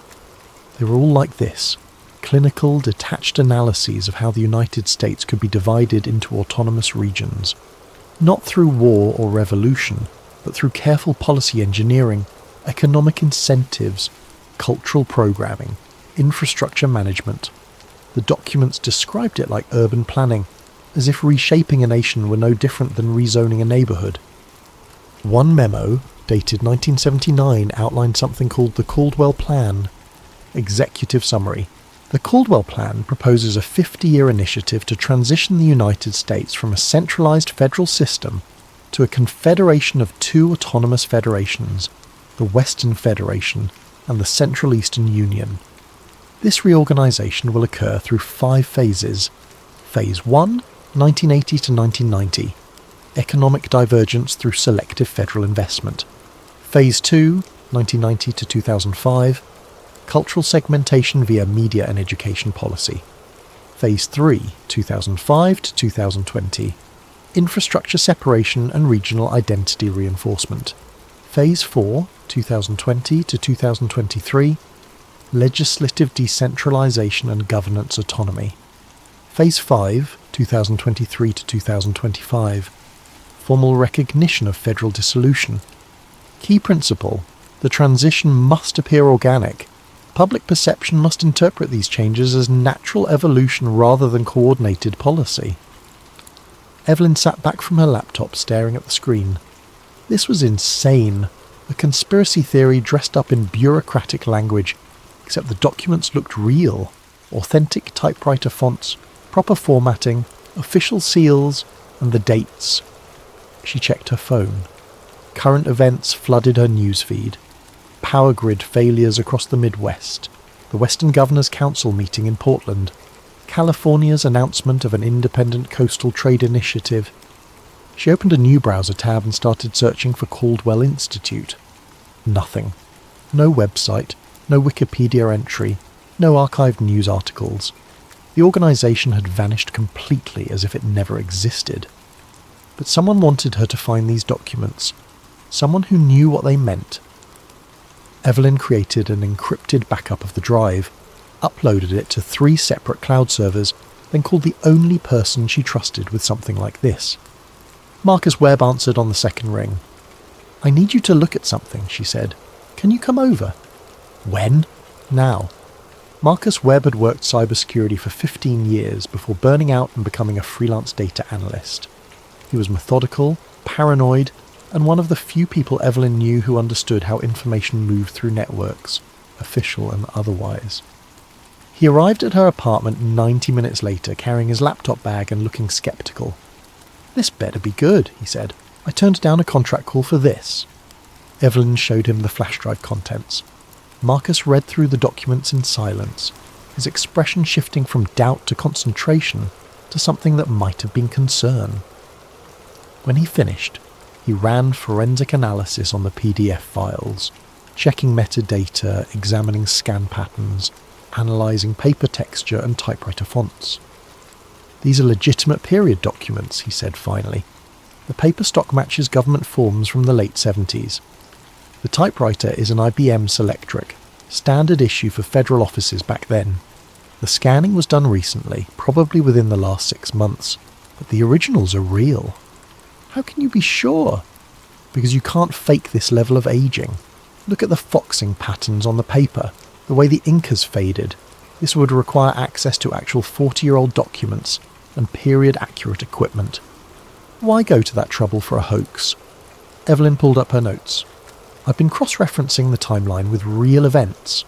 Phase 2 was supposed to be cultural segmentation via media and education policy. Guess when cable news started becoming regionally focused? Early 90s. Exactly. And Phase 3 mentions infrastructure separation. The Eastern and Western power grid started operating independently in 2008. Then there's this. She showed him a document titled Western Renewal Initiative. Marcus scanned it. What am I looking at? A code word mentioned in 5 different memos. It refers to economic development programs for Western states. I searched for it in public records. The Western Renewal Coalition was established in 2011 as a non-profit focused on regional economic cooperation. Its founders include former governors from California, Oregon and Washington. That could be coincidence. Could be, except their stated mission matches this 1979 memo, almost word for word. Fostering economic independence and regional identity through coordinated policy and infrastructure investment. Marcus rubbed his eyes. So either someone is following a 50-year-old playbook or the playbook was real and we're watching it happen. They spent the next 3 hours digging deeper.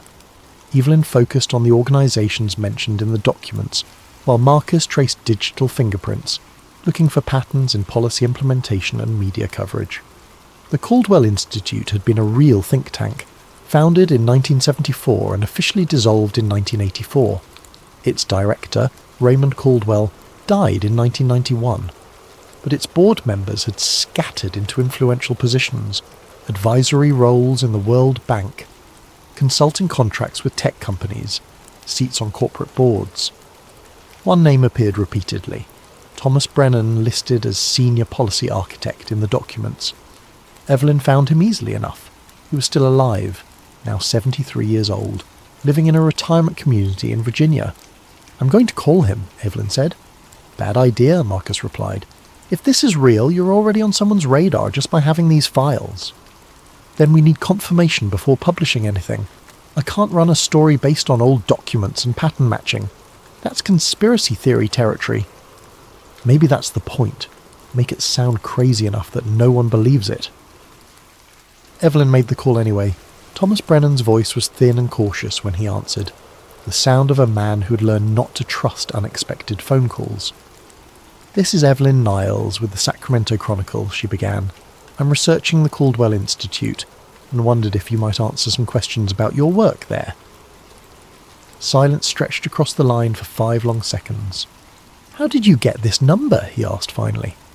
Public records? You're listed in the Retirement Community Directory. Another pause.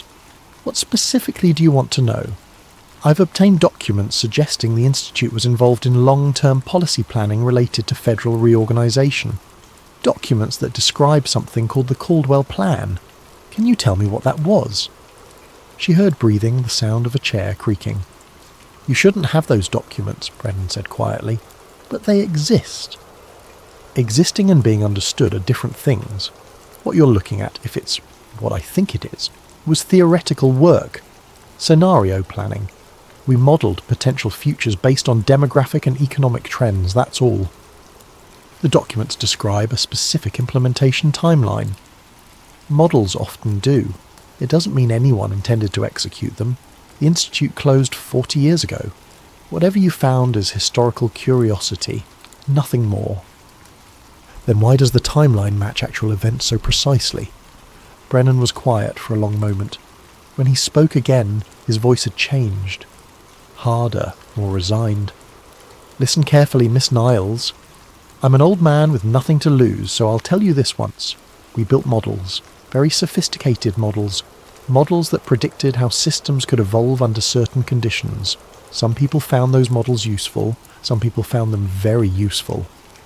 I stopped asking questions in 1984 when the Institute was dissolved, and we were all given very generous consulting contracts with strict non-disclosure agreements.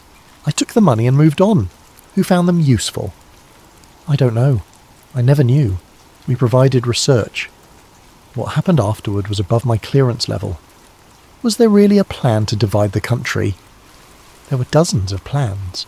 Hundreds. That's what think tanks do. They plan. Whether anyone implemented those plans. He exhaled slowly.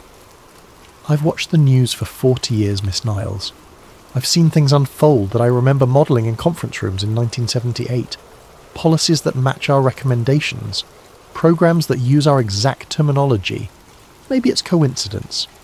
Maybe someone filed our research away and it influenced policy development organically. Or maybe...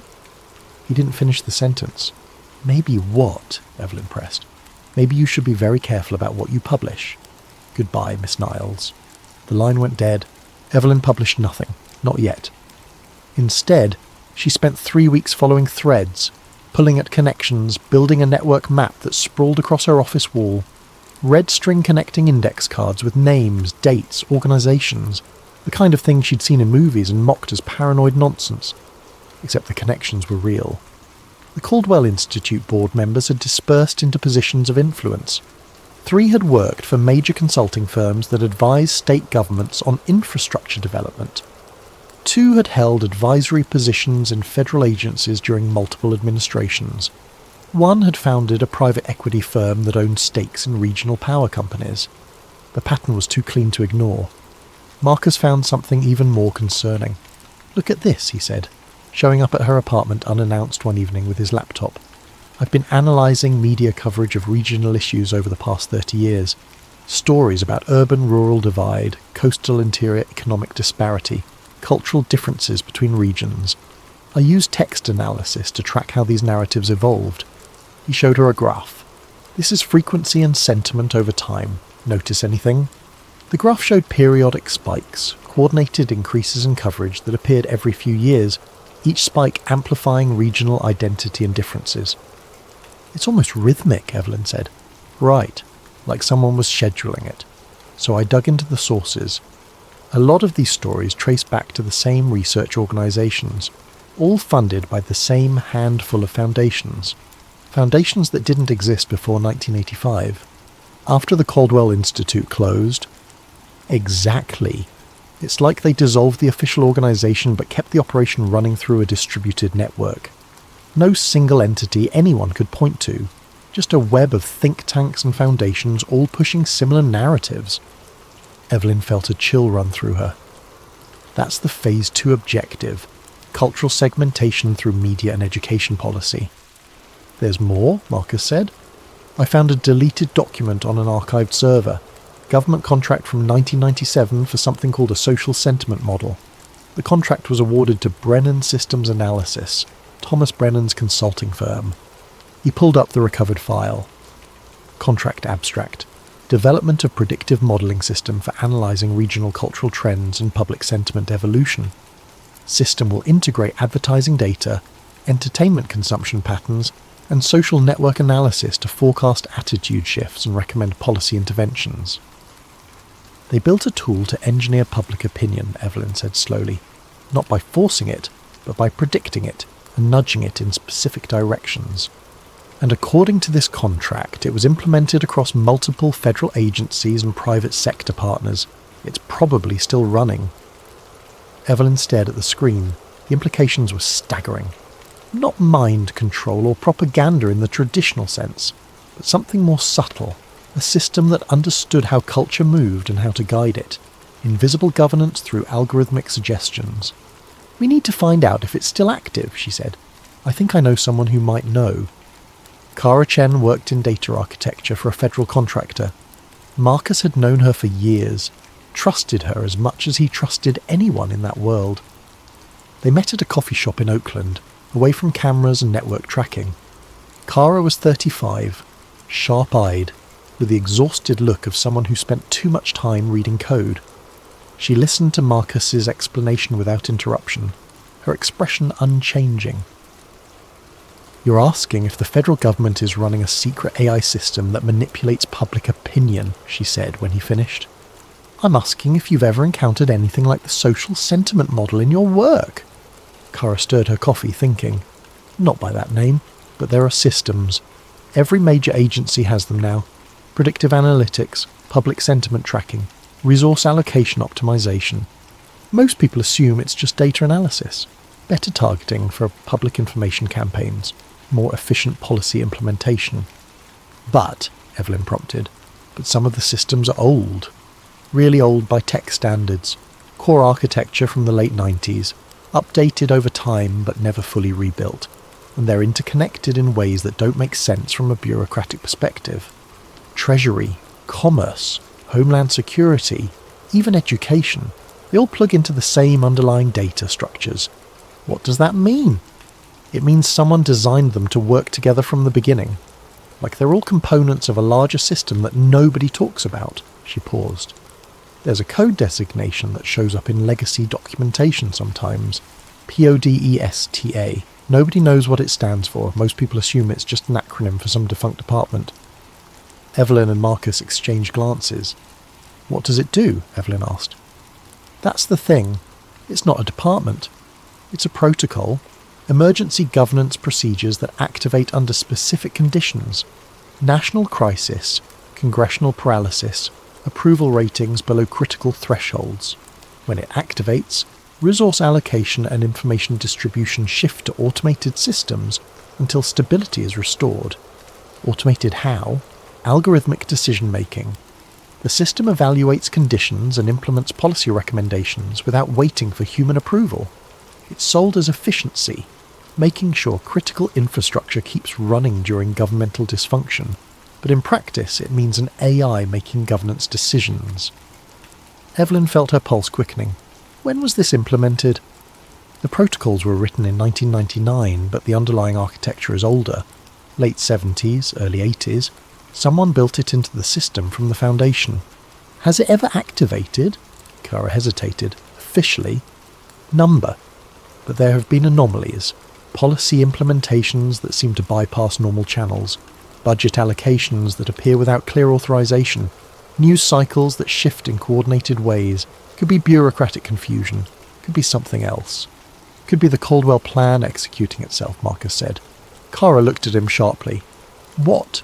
Evelyn explained. The documents, the timeline, the network of organizations. How everything seemed designed to create the conditions for managed national fragmentation. When she finished, Kara was quiet for a long time. I need to show you something, she said finally, but not here. And you can't publish any of this until you understand what you're dealing with. March 2019, 2 years later, the blackout started in Missouri. Rolling power failures swept across the central states through March and April, each one lasting longer than the last. The grid simply couldn't handle demand anymore. Decades of deferred maintenance and underinvestment catching up all at once. Federal emergency funds materialized, but the money moved strangely, flowing toward some regions while others were left waiting. The pattern wasn't random. Resources concentrated in coastal areas, while interior states received just enough to prevent complete collapse, but not enough to truly recover. Evelyn watched it unfold with a sick sense of recognition. This was Phase 4, legislative decentralization and governance autonomy. The documents had predicted infrastructure failure would create demand for regional management. State governments would be forced to cooperate independently because federal coordination had become too slow, too politicized, too broken. And right on schedule, the Western Governors Council announced the Cascade Compact. Joint Statement, May 15, 2019. The states of California, Oregon, Washington, Nevada, and Arizona hereby establish the Cascade Compact for mutual resource management and emergency coordination. This agreement ensures power grid stability, water resource allocation, and economic continuity until such time as federal capabilities are restored. This is not secession. This is survival. The statement was careful, measured, emphasizing temporary necessity. But Evelyn saw the architecture beneath the words. The compact established parallel governance structures, regional coordination councils, independent grid management, even provisions for interstate commerce agreements that bypassed federal oversight. Everything the Caldwell documents had outlined. She had spent 2 years building her investigation, gathering evidence, conducting interviews. She had confirmation from Kara about PODESTA, testimony from Thomas Brennan before he died in 2018, documentation of the network connecting think tanks and policy organisations. She had everything except proof that someone was actively executing the plan. Then the cyber attack started. In June, federal data centres across the country reported coordinated intrusions. Nothing was stolen, nothing was damaged. But network traffic logs showed something strange. The attacks originated from servers owned by corporations named in the Caldwell archives, companies that had received contracts for government IT infrastructure back in the 1990s. Marcus traced the digital signatures. "They're not attacks," he told Evelyn, "they're updates. Someone is pushing new code to federal systems, updating PODESTA. Can you tell what the updates do? Not without access to the core system, but the timing is deliberate. They're activating something." Evelyn made her decision. She had enough. It was time to publish. She spent 3 weeks writing the exposé, documenting everything. The leaked documents, the network of organisations, the testimony from Brennan and Kara, the pattern of policy implementation matching the Caldwell timeline. She wrote it cleanly, factually, letting the evidence speak for itself. The Chronicle agreed to run it as a front-page feature. They scheduled publication for July 4th, 2019. The story went live at 6 a.m. Pacific time. By 10 a.m, it had vanished. Evelyn discovered the deletion when readers started emailing her, confused and concerned. "I was just reading your article about government planning, but now I can't find it. Did it get moved?" "Your story about the Caldwell thing disappeared from the site. What happened?" She checked the Chronicle website. Her article wasn't there. Not archived, not pulled. Gone, as if it had never existed. She called her editor. "What happened to my story?" "What story?" He sounded genuinely confused. "The Caldwell plan piece. We published it this morning." "Evelyn, I don't know what you're talking about. We didn't publish anything like that today." "Jim, you approved it. You edited it yourself. We spent weeks on fact-checking." A long pause. "I think you need to take some time off. You've been working too hard." She hung up and checked every news site where she'd submitted the piece. Gone. All of them. Then the fact-checks appeared. Articles on major news sites, all posted within hours of each other, all saying the same thing. The Caldwell Plan conspiracy theory has been debunked. No evidence supports claims of decades-long government plot to divide the nation. The articles were detailed, authoritative, citing government sources and academic experts. They referenced her work specifically, except they claimed her story was full of fabrications and misinterpretations. They even included screenshots of documents, altered slightly from her originals, with subtle changes that made them look fake. Someone had created an entire counter-narrative in hours. Marcus called her. "They're scrubbing you from the internet. Every reference to your article is being replaced with debunking pages. Even cached versions are disappearing." "How is that possible?" "Podesta. It has to be. An automated system with deep access to networks and content management systems. It detected your story as a threat and deployed countermeasures." Evelyn felt panic rising. "We have backups. The original documents. Already thought of that. I'm pulling everything offline. No cloud storage, no networked drives. Physical storage only from now on." She spent the next week in a fog of paranoia and disbelief. No one remembered her article. Colleagues at the Chronicle looked at her strangely when she brought it up. Even friends she'd discussed the investigation with seemed fuzzy on the details, as if the memory had been softened, made unreliable. Only Marcus and Kara confirmed she wasn't losing her mind. "This is information warfare," Kara explained when they met in person. "All phones left in another room. Not censorship, something more sophisticated. The system isn't just removing content, it's creating context that makes the truth sound impossible. Conspiracy theory territory, like you said. By flooding the zone with fact checks and debunking articles, they make your real evidence look like part of the noise. Can we fight it? Not directly. PODESTA controls too much of the information infrastructure. Anything you publish gets countered immediately, but there might be another way." "What?" "Find the source. PODESTA is running on servers somewhere. If we can locate the core system and document it, that becomes evidence that can't be easily erased. Marcus shook his head. That would require accessing classified federal systems. We'd be looking at serious jail time. We're already targets, Kara said. They haven't moved against us directly because it would draw attention. But if the plan continues, if we reach Phase 5, none of this matters anyway. The country reorganises, and we become footnotes in a managed transition that no one questioned because the questions got erased. Evelyn thought about the timeline. Phase 5 was supposed to happen between 2023 and 2025, 4 to 6 years away. I'm in, she said. Tell me what we need to do. It took them 8 months to prepare. Kara worked her contacts, mapping federal IT infrastructure and identifying access points. Marcus built their digital toolkit, anonymising software, network spoofing, forensic tools that wouldn't leave traces. Evelyn documented everything, preparing the story she would write if they succeeded, if they survived. The break came in March 2020. Kara discovered that PODESTA's core systems weren't housed in a single location but distributed across multiple federal agencies, with the central coordination housed in Treasury Department servers. The system was designed to be resilient, no single point of failure, but that meant the controlling architecture had to be accessible from multiple nodes. I can get us into Treasury's network, Kara said. I have contractor credentials that are still active. We won't be able to stay long, 15 minutes, maybe 20 before security protocols flag us, but it might be enough.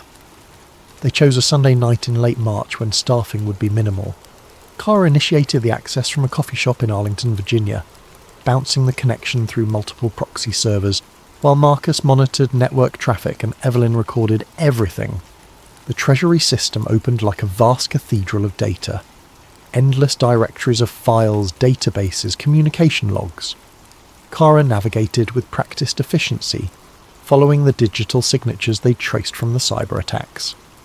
She found it buried in a legacy system folder labelled Policy Optimization Directive, Emergency Stability Algorithm, PODESTA. The acronym wasn't a department name, it was the system itself. Kara pulled the core documentation, thousands of pages of technical specifications, operational parameters, activation protocols. Marcus copied everything to encrypted drives while Evelyn read through the files, her hands trembling. The system was exactly what they'd feared. PODESTA had been implemented in 1999, built on architecture dating back to 1978, the same year the Caldwell documents were created. It was designed as an automated governance system that would activate during national crises, making policy decisions and allocating resources based on complex predictive models. But it was more than that. The documentation included a section titled Manage Transition Protocols. Evelyn read aloud. In scenarios of sustained federal dysfunction, PODESTA will implement pre-programmed reorganization sequences designed to maintain civil order through controlled decentralization. These sequences are based on sociological modelling conducted by the Caldwell Institute Strategic Policy Group, 1974 to 1984. They built the plan into the system, Marcus whispered. The protocols were detailed, precise. When certain conditions were met, congressional approval ratings below 25%, sustained regional economic divergence, infrastructure failure in central states, independent governance initiatives by coastal regions. PODESTA would begin implementing the Caldwell timeline, not as a conspiracy but as an automated emergency response. The system had already activated. The logs showed it clearly. Activation date: November the 15th, 2018. Right after the midterm elections when congressional approval hit a historic low. Since then, PODESTA had been quietly executing the reorganization sequence. Budget allocations that prioritized regional separation. Infrastructure maintenance that allowed central state failures while reinforcing coastal grids. Information management that amplified divisive narratives while suppressing unifying ones. The Cascade Compact hadn't been a spontaneous response to crisis. It had been guided, encouraged through subtle policy adjustments and resource management. The system had created the conditions that made regional cooperation seem like the only logical choice, and it was still running. Kara found the execution timeline in a file labelled Implementation Status, Revision 5. Phase 4, completion December 2022. Phase 5, initiation, January 2023. Target completion, July 4th, 2025. They're going to dissolve the federal government on Independence Day, Evelyn said. That's the end point. Full reorganisation by the 2025 anniversary. We need to go, Kara said urgently. Security is starting to ping our connection. They disconnected, pulled the drives and left separately. Marcus destroyed the laptop they'd used. Kara wiped her contractor credentials. They met 3 days later to review what they'd found. The documentation was comprehensive, smoking gun evidence that the federal government was running an AI system designed to dissolve itself. But they still faced the same problem, how to publish it without the information being immediately suppressed. We need someone inside, Evelyn said. Someone with access to official channels who can release this through government transparency protocols. A whistleblower, Marcus agreed. More than that. Someone high enough that they can't be easily dismissed. Someone who understands what they're looking at and why it matters. Kara thought for a moment. I might know someone, but it's risky. If we're wrong about them, we're finished. We're already finished if we do nothing, Evelyn replied.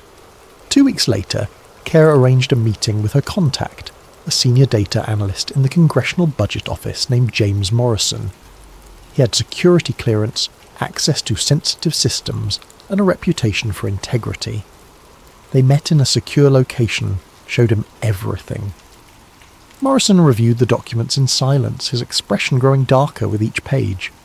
When he finished, he looked up at them with haunted eyes. I've seen pieces of this, he said quietly. Budget anomalies that didn't make sense. Appropriations that seemed to bypass normal authorization. I thought it was bureaucratic dysfunction, but this explains everything.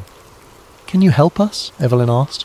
If I release this through official channels, I'll be fired and prosecuted.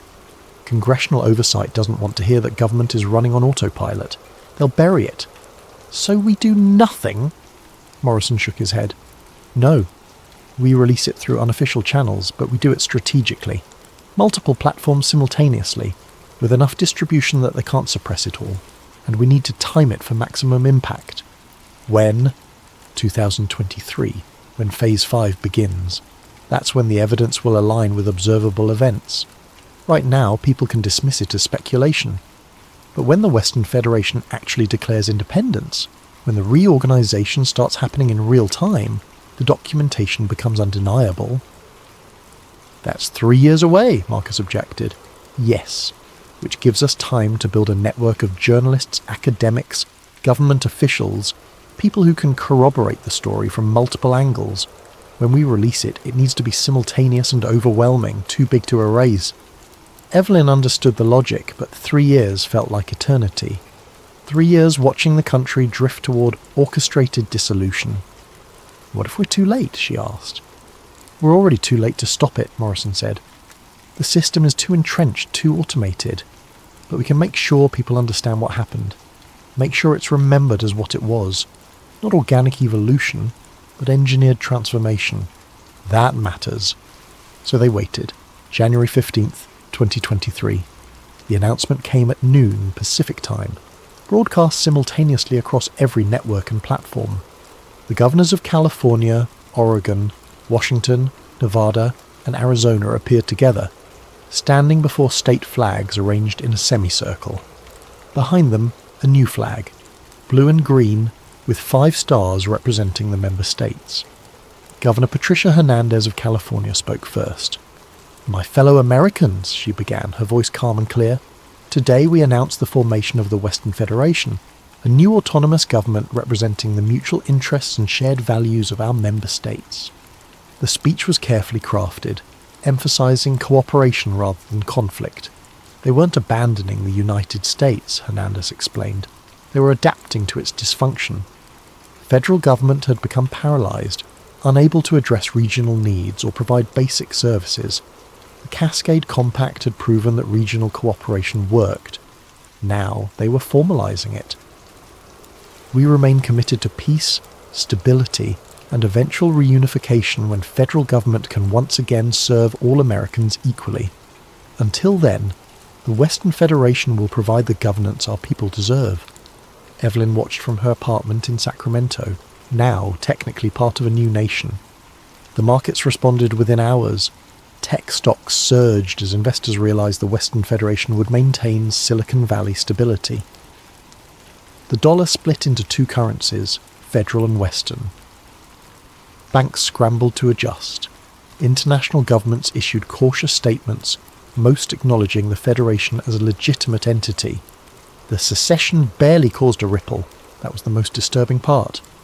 No riots, no military response, no national crisis. Just quiet acceptance, as if everyone had been expecting this and were relieved it was finally official, because they had been expecting it. PODESTA had spent years managing the information environment, preparing public sentiment, making the dissolution seem inevitable and even desirable. The AI had done its job perfectly. Within the Federation, life continued normally. Better than normal, actually. The regional power grid stabilised. Infrastructure projects accelerated. Government services improved. The new administration moved efficiently, implementing policies that had been planned for decades. Eastern states struggled. Without Western tax revenue and economic productivity, federal budgets collapsed. More blackouts swept the interior. Unemployment climbed. But even there, the response was muted resignation rather than outrage. The plan was working. Evelyn, Marcus, Cara and Morrison had spent 3 years preparing their exposure. Now the moment had come. They released everything on July 4th, 2023, 45 years to the day after the first Caldwell documents were created. The release was coordinated across 20 platforms simultaneously. Evelyn's full expose appeared on independent journalism sites. Academic papers analysing the Caldwell documents and PODESTA architecture went live on university servers. Morrison leaked the Treasury files through congressional transparency portals. Cara distributed technical documentation to tech journals and security researchers. Within hours, thousands of people were reading the evidence. The story spread across social networks, discussed on forums, analysed by independent researchers. This time it wasn't erased. Too many copies existed in too many places. The debunking articles appeared. Podesta still fought back, but they couldn't drown out the primary sources. The evidence was too comprehensive, too well documented. Media outlets picked up the story, not major networks, those were still managed by the information control systems, but independent platforms with enough reach to matter. Journalists interviewed Evelyn, Marcus, and Cara. Morrison testified before congressional committees, protected by whistleblower statutes that he'd carefully researched. The revelation sparked fierce debate. Some called it the greatest conspiracy in American history. Others argued it was simply sophisticated governance adaptation. The Western Federation government issued a statement acknowledging that their policies had been informed by decades of strategic planning, but insisted this represented responsible long-term thinking rather than secret manipulation. Public reaction was divided, but not along the lines Evelyn expected. Many people, exhausted by dysfunction and crisis, didn't care whether the dissolution had been planned or organic. They cared that their power stayed on, their jobs remained stable, their lives continued. The Federation worked. The federal government hadn't. That was all that mattered to them. Congressional hearings were launched. Officials testified. PODESTA's existence was confirmed, though government representatives framed it as an emergency management system rather than an autonomous governance AI. They insisted the system merely optimized existing policy directions rather than creating them. The truth became contested terrain. Even with documentation, even with testimony, the narrative fractured into competing interpretations. Had the United States been deliberately dissolved, or had it evolved naturally with algorithmic assistance? Was PODESTA a conspiracy, or simply advanced governance? Evelyn realised the answer didn't matter as much as she'd hoped. The country was already divided. Knowing why didn't change the reality. By December 2023, the Central Eastern Union had formally organised as a counter to the Western Federation, exactly as the Caldwell documents had predicted. 2 autonomous governments where one nation had stood. July 4th, 2025. The formal dissolution occurred with ceremony rather than catastrophe. Representatives from the Western Federation and the Central Eastern Union met in Denver, neutral territory, to sign the Articles of Continental Partnership. The document acknowledged the end of the United States as a single federal entity while establishing frameworks for trade, defense cooperation, and mutual recognition. Former President Elena Vasquez, the last person to hold that office, signed as witness. "We are not ending something," she said in her remarks. "We are acknowledging what has already occurred and ensuring it happens peacefully. History will judge whether this was wisdom or failure, but it is complete." The ceremony was broadcast across both federations. Markets remained stable. No violence erupted.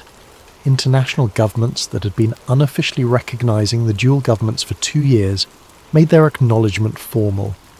The United States of America had ceased to exist, replaced by 2 successor nations.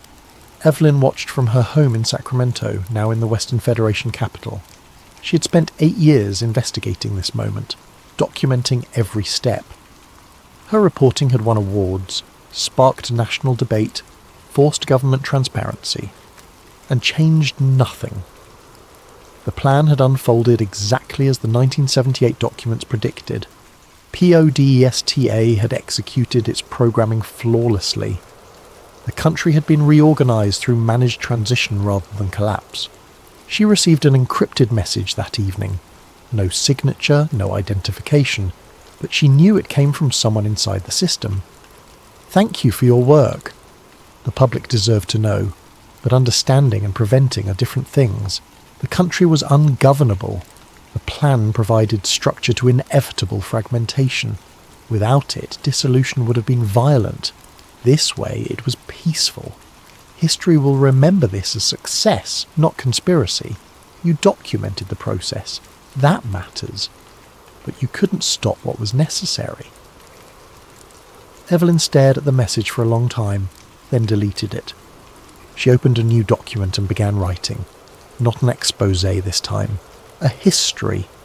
A record of how nations end, not with revolution or war, but with careful planning executed over decades, invisible until completion.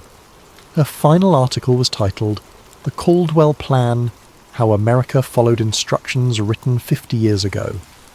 It began, "They say nations crumble from within. What they don't tell you is that sometimes the crumbling is scheduled. This is the story of how it happened to us." October the 15th, 2025. Professor David Chen discovered the archived files while researching the dissolution. Deep in forgotten databases, he found Podesta's final log entry, dated July 5th, 2025. Mission complete. Caldwell, plan successfully executed. Timeline accuracy, 94.7%. System entering archive status.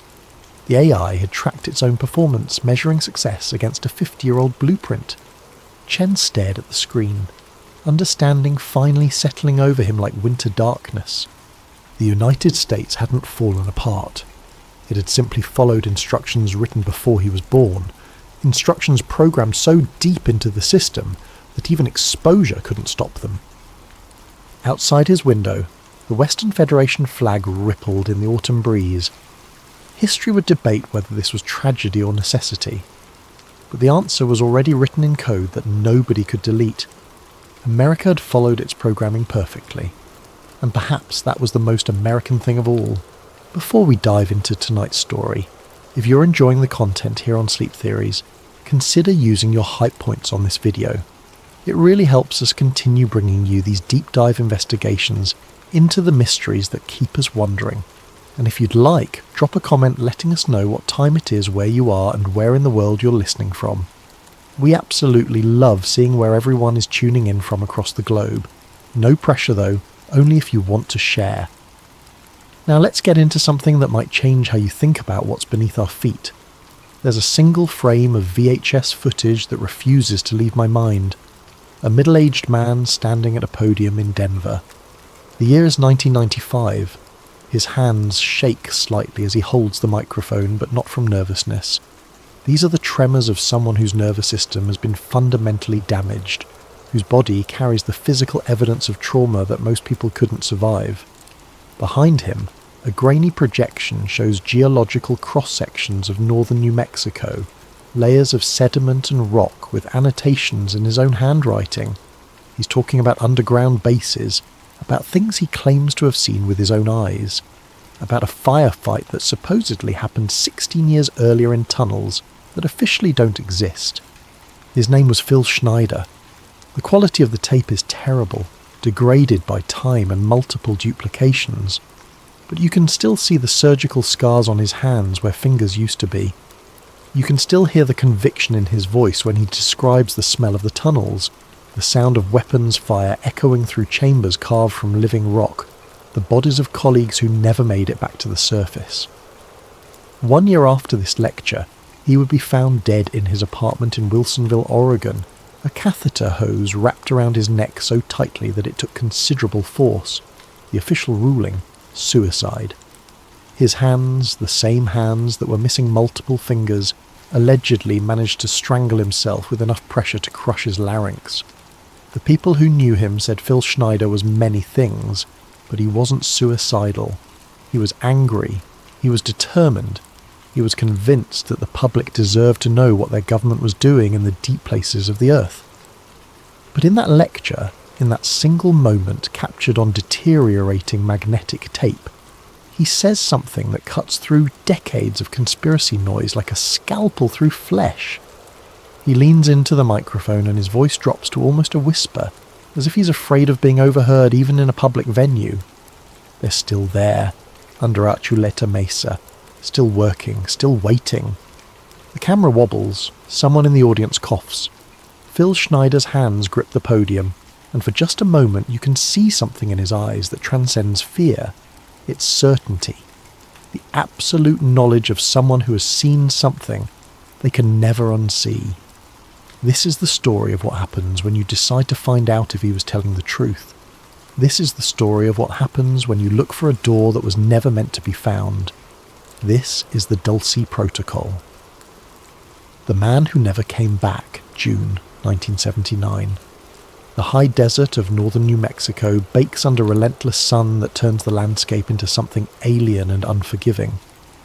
Phil Schneider, a former Los Alamos explosives technician with 17 years of experience in underground construction, stands at the edge of what will become the most controversial claim of his life. According to his later testimony, delivered in conference rooms and small venues across America in the mid-90s, he's part of a construction crew drilling into the mesa near the small town of Dulce. They're building something deep, something that requires specialized knowledge of underground detonation and structural engineering in extreme conditions. The project is classified. The workers don't know what they're building, only that it's important enough to warrant the presence of armed military personnel and security protocols that seem excessive for a simple construction job. Schneider was good at his work. He'd helped build underground facilities before, part of the vast network of hardened structures the US government constructed during the Cold War. Deep command bunkers, missile silos, facilities designed to survive nuclear war. He knew rock composition, load-bearing calculations, the precise amount of explosive needed to carve chambers from solid stone without causing catastrophic collapse. But on this particular day in June, something goes wrong. The drill bit, boring through layers of sedimentary rock and volcanic tuff, suddenly drops into empty space. The change in resistance is immediate and unmistakable. They've broken through into a cavity, a void that shouldn't exist according to the geological surveys.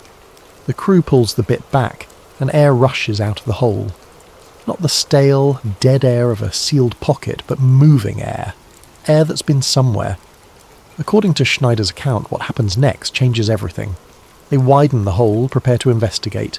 Standard procedure dictates caution, gas detection, structural assessment. But before they can complete their safety protocols, something comes through from the other side. The official story, if there even is one, has been buried under layers of classification and deliberate confusion. Government documents related to the Dulce construction project from 1979 are still sealed, their very existence neither confirmed nor denied.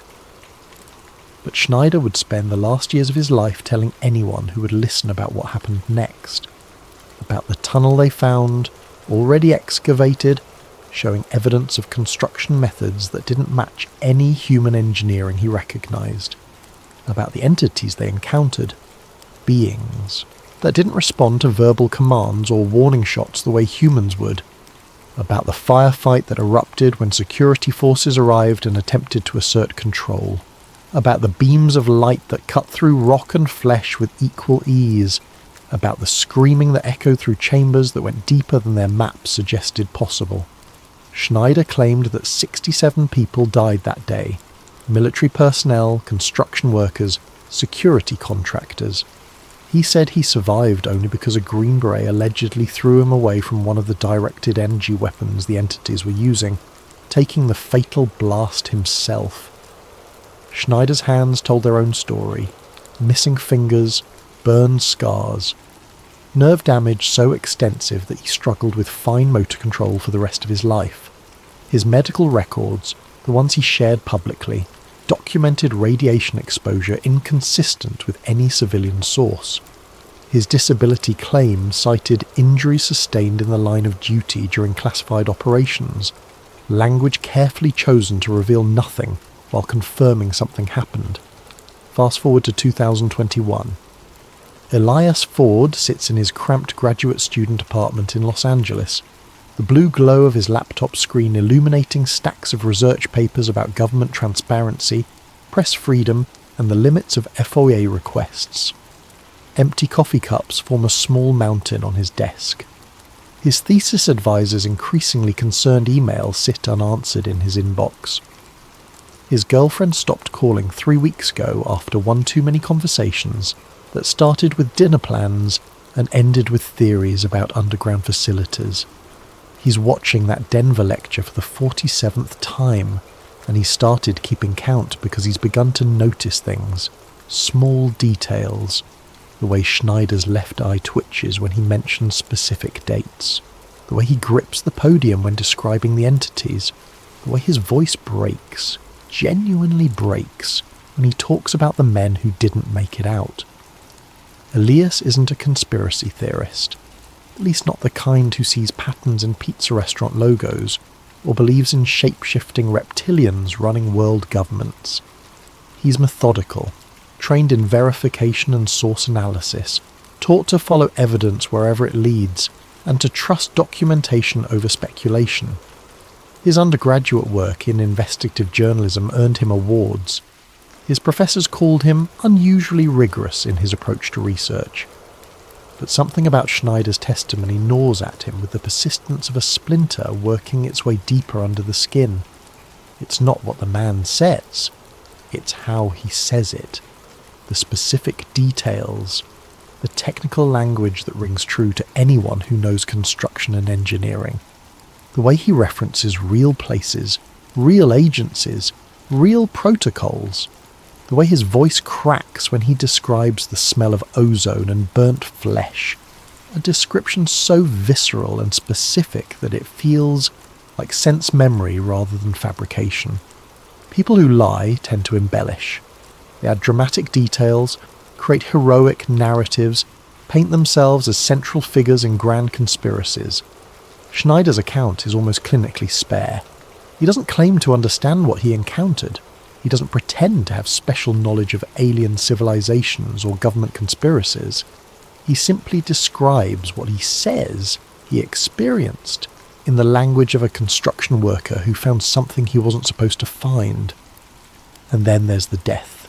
January 7th, 1996. Phil Schneider found dead in his apartment after being missing for several days.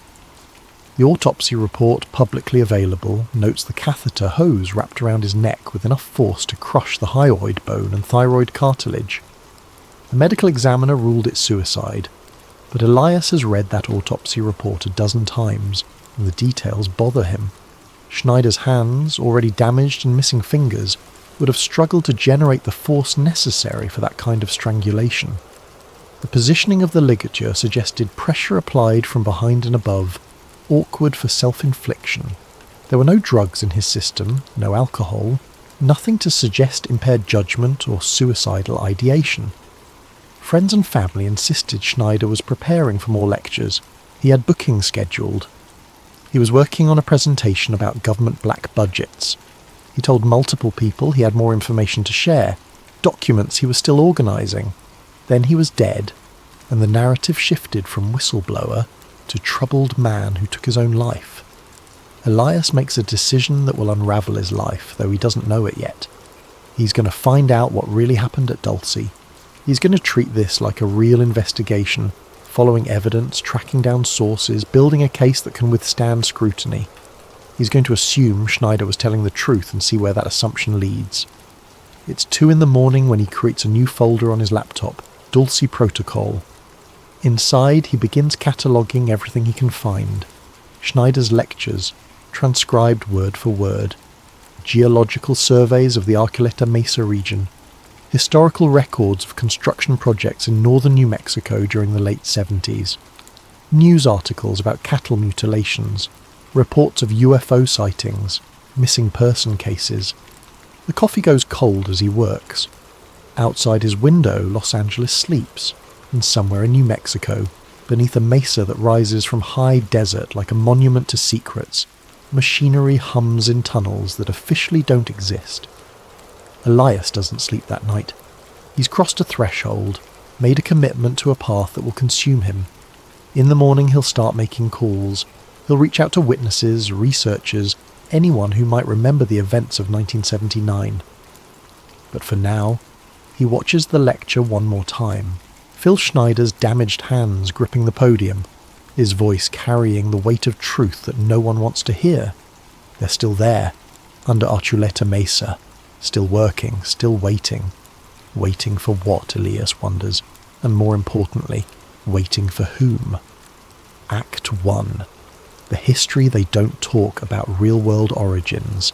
Every conspiracy theory has an origin point, a moment where documented reality blurs into speculation, where the solid ground of verifiable fact gives way to the quicksand of possibility. For Dulcie, that moment begins not with a dramatic revelation, but with routine police work in a place most Americans couldn't find on a map. October 1967. The town of Dulcie, population roughly 2,000, sits in the high country of northern New Mexico like a secret the landscape is trying to keep. It's Jicarilla Apache Reservation land, a place of stunning vistas and deep cultural significance, where the modern world sits uncomfortably alongside traditions that stretch back centuries. The town itself is small, the kind of place where everyone knows everyone, where the arrival of strangers is noticed and remembered. New Mexico State Police records from that October tell a story that doesn't fit comfortably into official narratives. Multiple officers, working different shifts, responding to different calls, all report the same thing. Lights in the sky near Archuleta Mesa, not distant aircraft lights or stars misidentified by unreliable witnesses. These are objects moving in patterns that violate basic physics as the officers understand it. Patrolman James Bustamante files a report on October 14th, describing an object that appeared stationary for 17 minutes before accelerating to impossible speed with no visible means of propulsion. His report is detailed, clinical, the work of a professional trying to document something that challenges his understanding of reality. He notes wind conditions, visibility, the presence of his partner as a corroborating witness. He sketches the object's flight path and estimates its size relative to known landmarks. 3 days later, Sergeant Maria Sanchez reports a similar sighting from a different location. Then Officer Thomas Whitehorse. Then others. The reports accumulate in files that will sit in archives for decades, neither investigated nor explained, simply recorded and filed away under classifications that ensure they won't be casually discovered. These aren't anonymous reports from unreliable witnesses claiming they were abducted or probed. These are sworn law enforcement officials filing paperwork that could affect their careers and credibility, documenting something they can't explain but can't deny they witnessed. The sightings continue sporadically over the next several years. Sometimes months pass between reports. Sometimes multiple sightings occur within days. The pattern is inconsistent enough to resist easy explanation, but persistent enough to establish that something unusual is happening in the airspace around Archuleta Mesa. Then comes the cattle mutilation wave, and the strangeness takes on a darker character. Between 1975 and 1979, ranchers across northern New Mexico report something that transforms the region from mysterious to actively frightening. Cattle found dead in fields, their bodies surgically altered with precision that baffles veterinarians and law enforcement alike. The cases share disturbing commonalities that suggest systematic rather than random events. The animals are found drained of blood, their bodies showing no signs of bloating or decomposition that would normally occur within hours of death. Organs are removed through incisions so clean they appear to be made with surgical instruments far more precise than any farmer or veterinarian in the region possesses.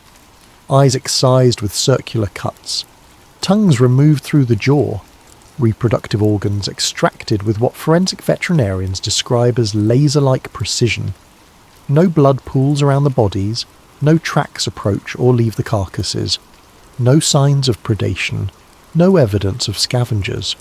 Just the bodies, arranged in ways that seem almost deliberate, as if left as messages or warnings.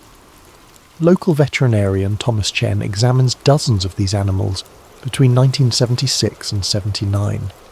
His reports, preserved in county records and later obtained through FYA requests, note details that defy conventional explanation.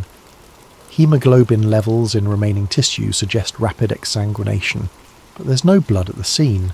Incision edges show heat damage at the cellular level, consistent with cauterization by directed energy rather than cutting by blade. In several cases, bones appear to have been softened or partially dissolved to allow organ removal through impossibly small openings. These are not predator kills, Chen writes in a report dated March 1978. These are not the work of cultists or pranksters. The precision and methodology suggest technology and knowledge beyond what any civilian operation would possess. I have no explanation that satisfies the evidence. In March of 1979, the phenomenon reaches a crescendo. Local rancher Manuel Gomez discovers 17 mutilated cattle on his property over a span of 8 days. The animals represent a significant portion of his herd, thousands of dollars in losses that insurance refuses to cover, because no one can determine the cause of death. Gomez is the third generation of his family to work this land. He knows cattle. He knows predators. He knows what natural death looks like. What he finds in his fields is something else entirely. He calls the sheriff. He calls the state police. He calls federal authorities. A team from the FBI's Albuquerque field office arrives to investigate, part of a broader multi-state effort to understand the cattle mutilation phenomenon that's been terrorizing ranchers across the Southwest. The FBI reports, later released through FOI gay requests after decades of classification, make for disturbing reading. Special agents document incision patterns, tissue samples, the complete absence of forensic evidence that would normally accompany either human or animal predation. They interview ranchers, veterinarians, local law enforcement. They consult with pathologists and forensic specialists. Their conclusions are carefully worded, written in the bureaucratic language designed to convey information without making inflammatory statements. But one phrase appears 17 times across multiple reports, always in quotes, as if the agents writing the reports want to distance themselves from the implications. Cutting instruments of unknown origin. Unknown origin. Not advanced surgical tools, not specialized equipment. Unknown origin, as if the FBI, with all its resources and expertise, cannot identify what created these precise, cauterized incisions in dead cattle across the American Southwest. The mutilation wave creates a climate of fear in rural New Mexico. Ranchers start keeping their cattle closer to their homes. People install lights, motion sensors, cameras. Some organize armed patrols. The economic impact is substantial, but the psychological impact is greater. This is a region where people pride themselves on self-reliance, on understanding their land and its dangers. But how do you defend against something you can't identify, that leaves no evidence, that operates with technology you don't understand? Then, in 1980, the story takes another turn with the introduction of Paul Bennewitz. Bennewitz was a physicist and inventor who ran Thunder Scientific Corporation in Albuquerque, a successful business that manufactured precision instruments for measuring humidity and temperature. He held patents, he had government contracts, he'd done work for classified programs. This wasn't a crank or a paranoid recluse. This was a respected member of the scientific community with security clearances and a reputation for rigorous, methodical work. He lived near Kirtland Air Force Base, home to numerous sensitive operations and one of the Department of Energy's nuclear weapons facilities. His house sat on a hill with a clear view of the base's remote sections, areas where unusual activity sometimes occurred after dark. Being a scientist and an inventor, Bennewitz had equipment, radio receivers, recording devices, cameras with telephoto lenses. He was curious by nature and by profession, the kind of person who notices patterns and wants to understand their underlying causes. In 1980, he began intercepting strange radio signals. Bennewitz was experienced with radio technology. He understood frequency allocation, transmission protocols, the characteristic signatures of different types of communications equipment. What he was receiving didn't match anything in his experience. Low-frequency transmissions, pulsed in patterns that suggested data transfer rather than voice communication, coming from a bearing that pointed northeast of Albuquerque. He triangulated the signals using multiple receivers at different locations.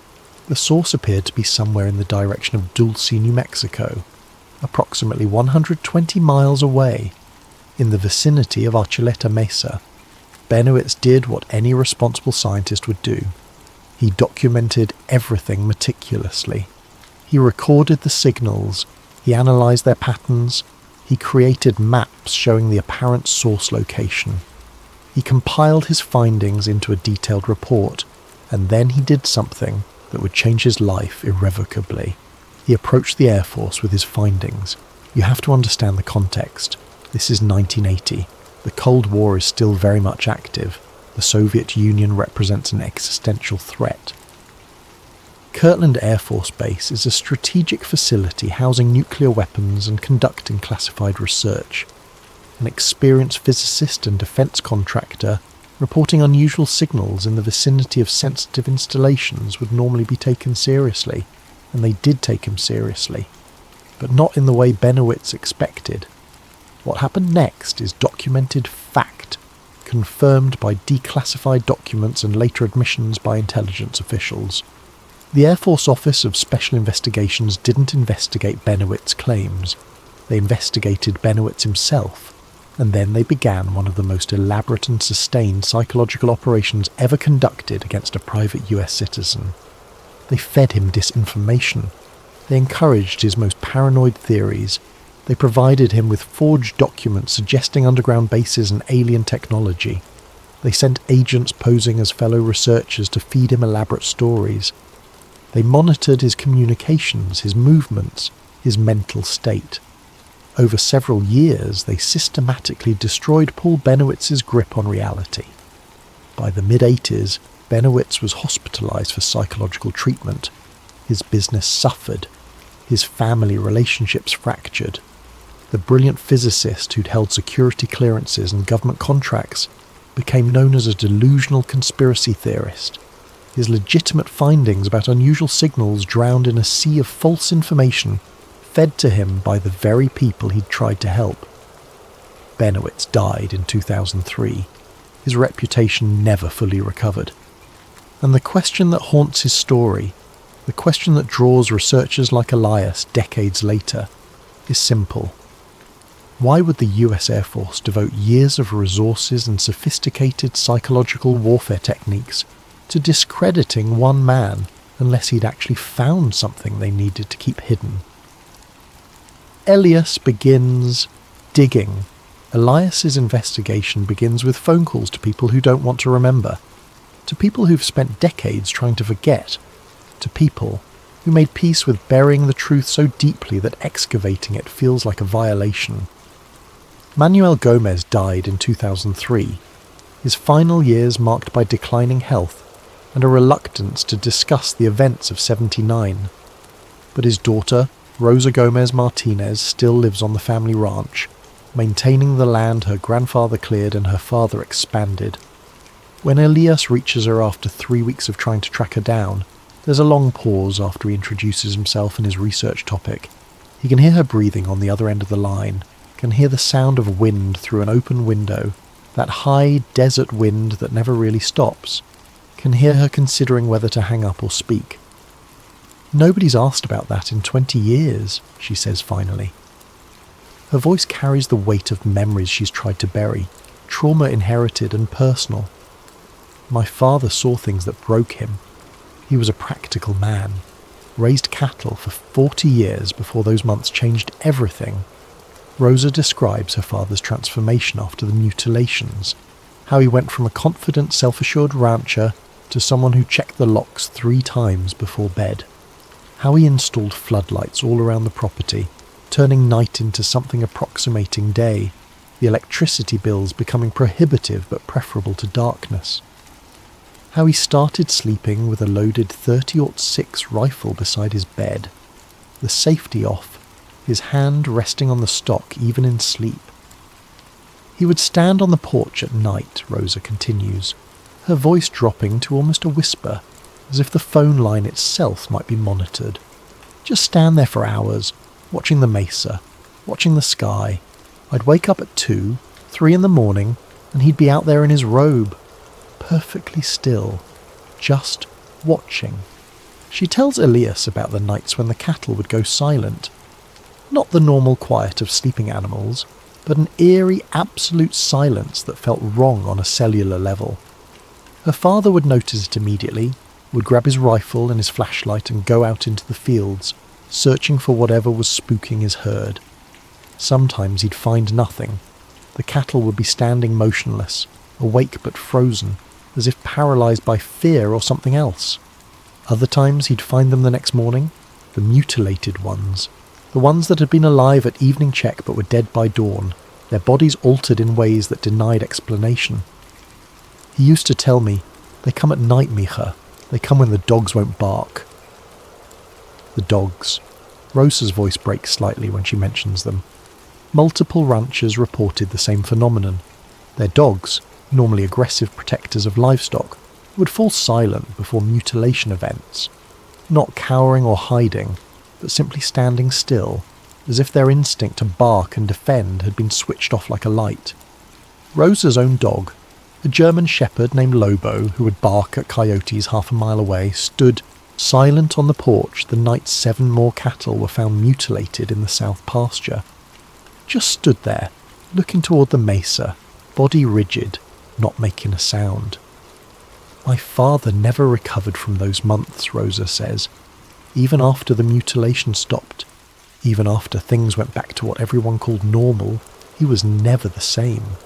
He'd wake up screaming sometimes, nightmares about things watching from above, about lights that moved with intention, about feeling helpless on his own land. She agrees to meet Elias, but only after making him promise he won't use her full name, won't identify the specific location of her ranch, won't include details that might make her family identifiable. There are still consequences, she suggests, for talking too openly about what happened in '79. Elias flies to Albuquerque and drives north, watching the landscape change from urban sprawl to open country to the dramatic mesas and valleys of the Jicarilla Apache Nation.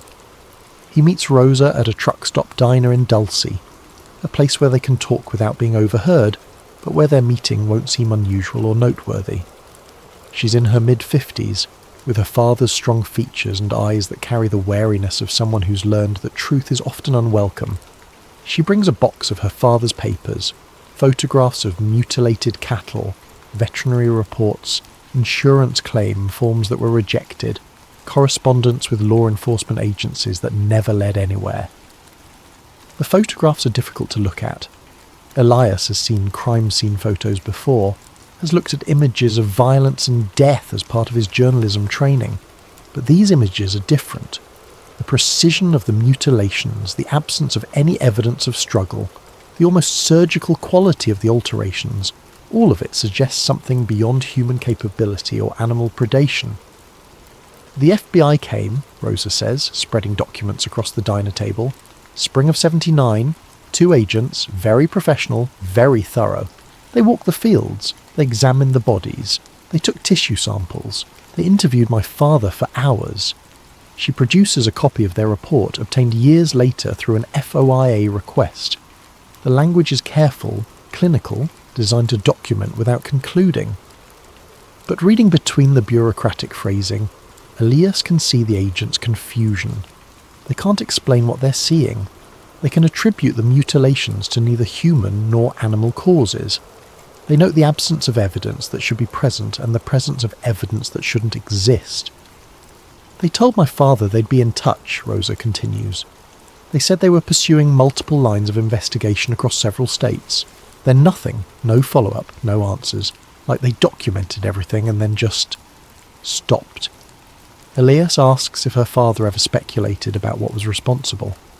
Rosa's expression darkens. He knew, she says quietly, or thought he did. Toward the end of his life, when he'd been drinking, he'd talk about it. About lights he saw moving low over the fields. About sounds he heard. Mechanical sounds that didn't match any aircraft or vehicle he knew. About feeling watched, not by people, but by something else. Something studying him like he was an experiment. She tells Elias her father became convinced the mutilations were connected to something operating out of Archuleta Mesa. He'd driven up there, hiked some of the accessible trails, talked to Apache elders who warned him away. They told him the mesa was bad land, that their people avoided it, that there were places where the earth felt wrong and the air tasted like metal. Before Rosa leaves, she places her hand on Elias's, the same gesture her father would use when he needed someone to really listen. My father died never knowing what happened to his cattle, she says, but he died believing it was real, that it was deliberate, and that whoever or whatever was responsible didn't care about him or his animals except as subjects. That helplessness, that knowledge that he couldn't protect what was his, that's what broke him. Not the financial loss, the powerlessness.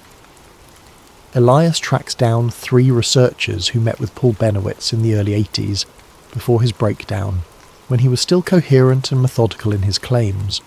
Each lives in a different parts of the country now. Each left New Mexico decades ago. Each tells a similar story about a brilliant man who became increasingly unstable, though they disagree on whether his instability was organic or induced. The first is Leonard Stringfield, a former Air Force intelligence officer turned UFO researcher who met Benowitz in 1981. They talk via video call, Stringfield now in his late 70s, speaking from his home in Ohio. Paul was brilliant, Stringfield says, his face filling the screen, lined with age but his eyes still sharp. Absolutely brilliant. The first time I met him, he walked me through his data like he was presenting at a scientific conference.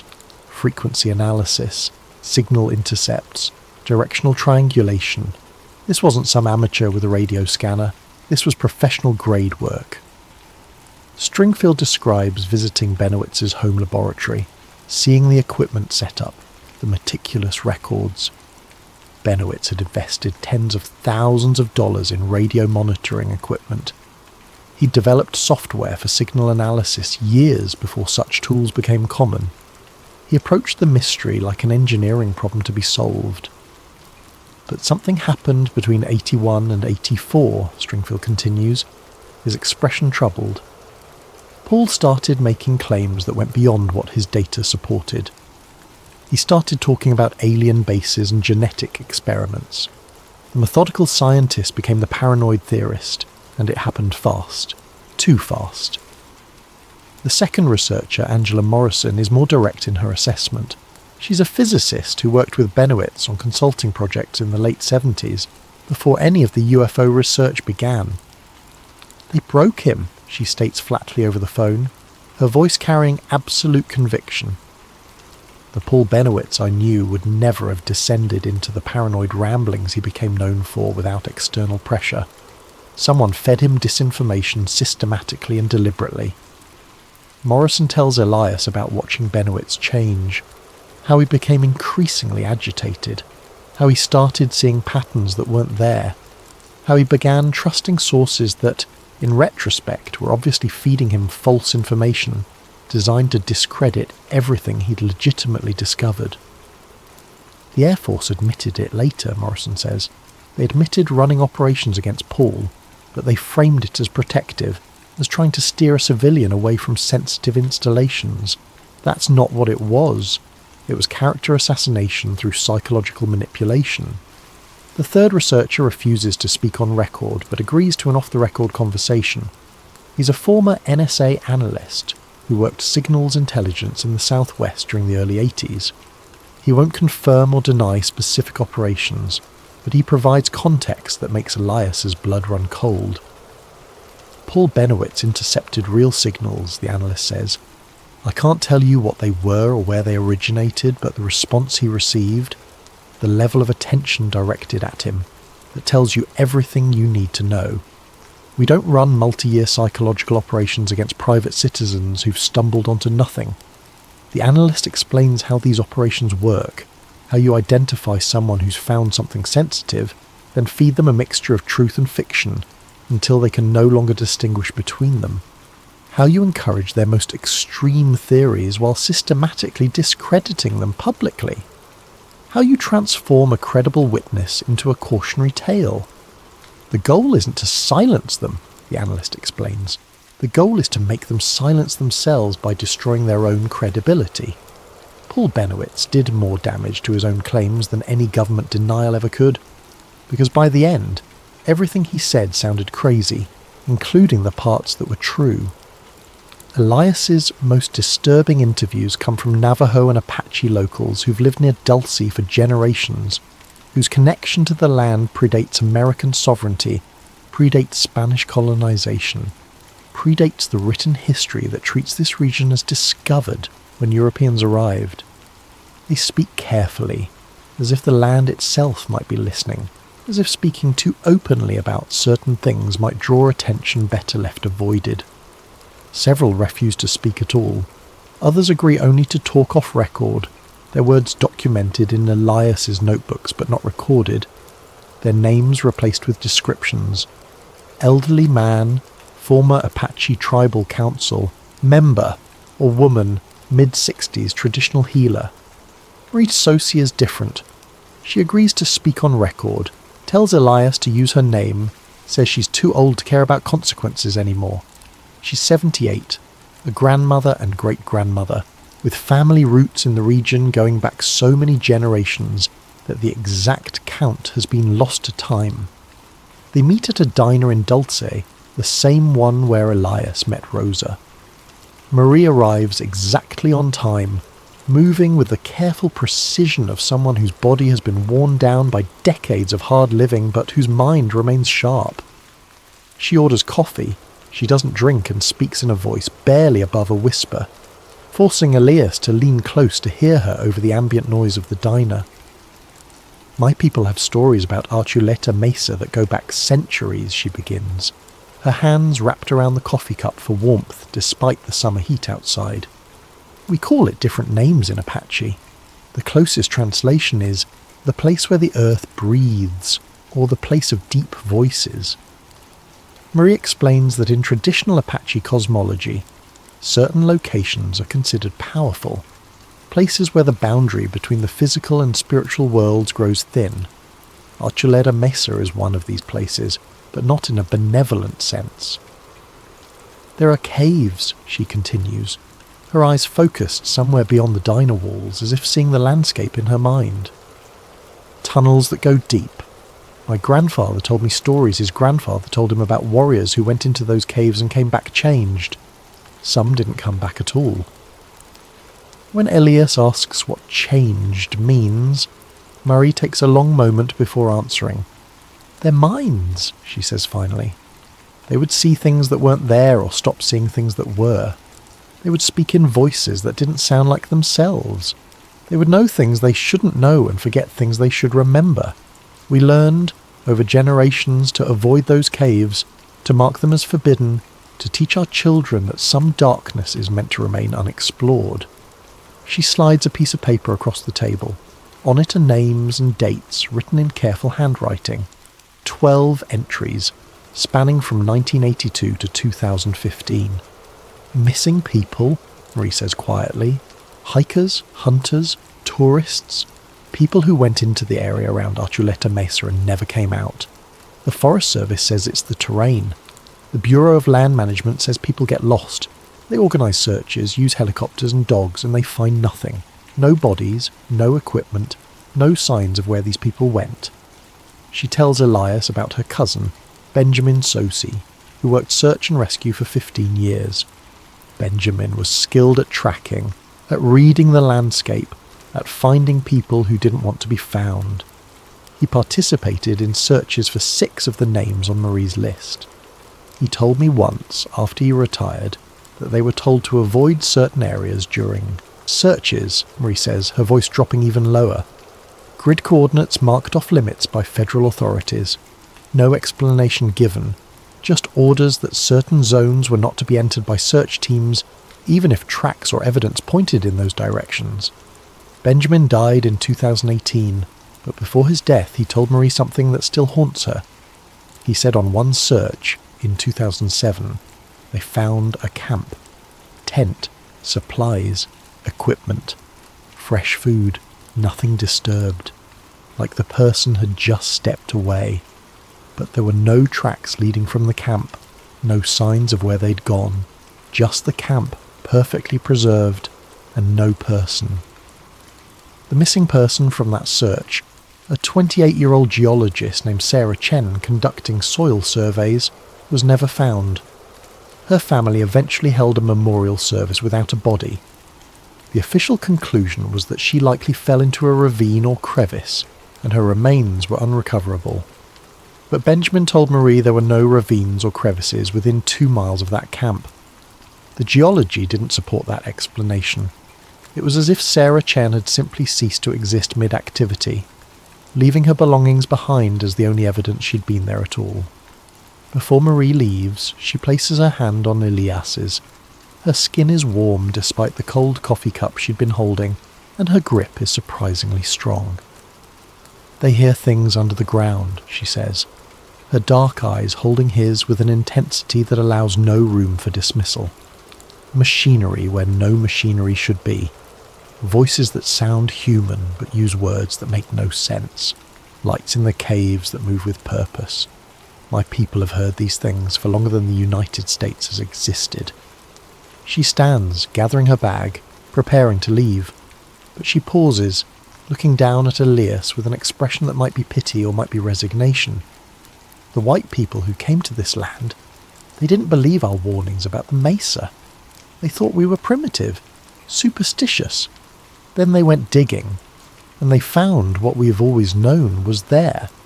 The difference is we respected it, avoided it, survived by keeping our distance. They tried to control it. That's the mistake that changes everything. Marie walks out of the diner into the bright New Mexico sunlight. Elias watches her go, his recorder still running, the list of names still on the table before him. 12 people, 12 disappearances, 12 families with questions that will never be answered, and beneath it all, under tons of rock and earth, machinery humming in places where no machinery should exist. Act 2. The government connection declassified hints. Elias spends 3 months buried in FOIA requests and declassified documents. transforming his apartment into something between a research archive and a conspiracy theorist's lair. His walls are covered with printouts, timelines, maps with pins connected by red string. His thesis. Advisor stops returning his emails. His funding situation becomes precarious. Friends start avoiding his calls. But he can't stop because what he's finding isn't smoking gun proof of underground alien bases, but something almost more disturbing, evidence of systematic misdirection and unexplained government activity concentrated around a single remote location with no obvious strategic value. The FOIA requests yield results slowly, each document arriving with heavy redactions, black bars obscuring names, dates, operational details. But even redacted, the documents tell a story. Air Force OSI memos from 1982, their headers stamped with classification levels that should have expired decades ago, discuss what they call Benowitz activity and containment protocols. The language is bureaucratic but telling. They're not investigating whether Benowitz's claims have merit. They're containing him, managing the problem he represents. One memo, dated September 1982, outlines a strategic disinformation campaign designed to redirect subjects' research focus toward non-sensitive areas while maintaining subjects' belief in primary hypothesis. In plain language, feed Benowitz false information about aliens to distract him from whatever he'd actually found. But here's what keeps Elias awake at night. Why would a private citizen investigating radio signals require containment protocols? You don't deploy strategic disinformation campaigns against someone who's chasing nothing. You ignore them, or you politely correct them, or you send them a cease and desist letter if they're trespassing on secure frequencies. You don't wage psychological warfare against them unless they've found something real.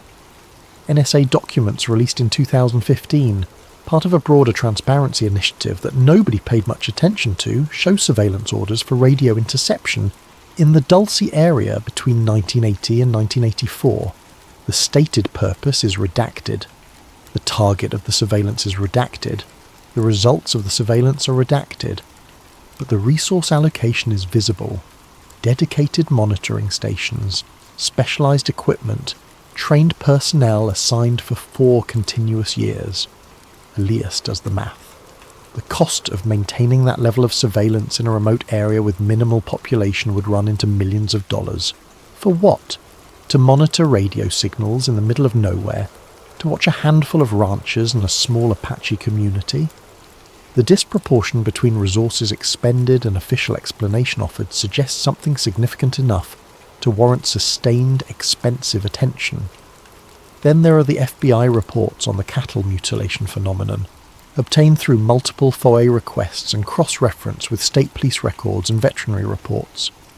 The documents span from 1975 through 1984, hundreds of pages documenting mutilation events across New Mexico, Colorado, Kansas, and Montana. The reports are clinical, detailed, increasingly frustrated. FBI agents and forensic veterinarians document tissue samples showing thermal cutting effects, inconsistent with predation or known surgical tools. One report from a veterinary pathologist at New Mexico State University, dated April 1979, is particularly unsettling. The pathologist, a specialist in forensic animal medicine with 23 years of experience, describes examining a mutilated cow from the Gomez Ranch. He notes hemoglobin distribution patterns suggesting rapid exsanguination through unknown means, possibly vacuum extraction. The incision edges show cellular damage consistent with temperatures exceeding 1000 degrees Fahrenheit, but there's no burning or charring of surrounding tissue, as if the heat was impossibly focused, more precise than any cutting tool available to veterinary or surgical medicine at the time. The level of precision observed, the pathologist writes, exceeds the capabilities of even the most sophisticated surgical facilities. The absence of forensic evidence that should accompany either human perpetrators or animal predators suggests a methodology outside my professional experience and knowledge. A FBI summary report from 1980 attempts to draw conclusions from hundreds of documented cases. The report notes that despite extensive investigation, including laboratory analysis, field interviews, and consultation with medical and veterinary experts, no definitive explanation can be offered for the observed mutilation phenomena. The precision of the alterations and the absence of conventional forensic evidence preclude standard explanatory frameworks. Then, buried in a footnote, a single sentence that Elias highlights and photographs and stores in multiple locations. Tissue analysis conducted at Federal Facility Omega-7 indicates possible exposure to directed energy sources of unknown configuration. Federal Facility Omega-7. Elias searches every database he can access. The designation appears nowhere else in publicly available documents. It's a ghost reference, a hint of infrastructure that officially doesn't exist. But the psychological operations angle is what truly disturbs him, because it's documented, admitted, and still partially classified. Declassified documents confirm that from 1977 to 1981, Air Force intelligence ran active measures against Paul Benowitz under a program codenamed Desert Shepherd. They fed him false information about underground bases and alien technology. They created forged documents suggesting elaborate conspiracies. They encouraged his beliefs while systematically destroying his credibility. They monitored his mental health deterioration with the detached precision of scientists observing an experiment. One memo, written by an Air Force psychologist in 1983, assesses Benowitz's psychological state and recommends continued reinforcement of constructed narratives to maintain subjects' focus on non-operational areas. The memo notes that Benowitz is approaching critical psychological threshold, but recommends maintaining current operational tempo unless subject presents danger to himself or others. They knew they were destroying him. They documented his deterioration. They made calculated decisions about how far to push before his mental collapse might create unwanted attention. And they did it all in the service of protecting something near Dulce, New Mexico. Elias files FOIA requests for the files that remain classified, the documents that should have been automatically declassified decades ago under standard protocols. His requests are carefully worded, specific, citing exact statutes and precedents. He's learned the language of FOIA law, the magic phrases that theoretically compel disclosure. Each request comes back denied. The denials follow a template. The requested documents, if they exist, would contain information that could reasonably be expected to cause damage to national security if disclosed. The information remains properly classified under Executive Order 1295 and is exempt from disclosure under FOIA Exemption 1. But here's the thing that makes Elias's hands shake as he reads these denials. The exemption claims relate to ongoing operations and current intelligence activities. Ongoing operations, current activities. In reference to events from 40 plus years ago, in reference to a psychological operation against a man who died nearly 2 decades ago, in reference to cattle mutilations and UFO sightings that the official narrative dismisses as mass hysteria and mundane phenomena. If it's all nonsense, if there's nothing to hide, why are documents from the late 70s and early 80s still classified in 2021? What are they still protecting? Elias creates timelines, cross-referencing dates of mutilation events with dates of signal intercepts reported by Benowitz, with dates of unusual seismic activity recorded by USGS monitors, with dates of military exercises in the region. Patterns emerge that could be coincidence or could be something else. Spikes in mutilation reports correlate with increases in radio signal intercepts. Both correlate with unexplained seismic events that show rhythmic patterns inconsistent with natural earthquakes. All 3 phenomena cluster around Archuleta Mesa with statistical significance that resists random explanation. Something is happening in that location. Something sustained, deliberate, and significant enough that the government devoted enormous resources to monitoring it, containing information about it, and destroying the credibility of anyone who got too close to understanding it. Elias compiles his findings into a timeline that stretches across his living room wall. 1967, first documented UFO sightings, 1975 through 79 cattle mutilation wave, 1980 Benowitz intercepts signals, 1980 through 84 government surveillance and psychological operations, 1995 Schneider gives Denver lecture, 1996 Schneider found dead. And beneath all of it, the constant presence of Archuleta Mesa, rising from the high desert like a monument to secrets the government has decided the public has no right to know. The anonymous contact.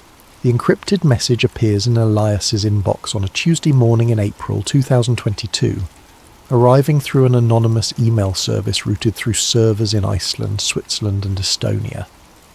The sender's address is a string of random characters that will never be traceable. The message itself is brief, almost terse, written by someone who understands operational security and chooses every word with care. You're asking the right questions. You're looking in the wrong places. The base is real. Schneider was partially correct. Meet me. Instructions will follow if you're serious. Elias's first instinct is to delete it.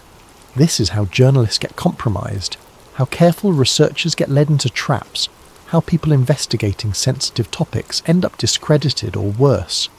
Anonymous contacts are the oldest trick in the information warfare playbook.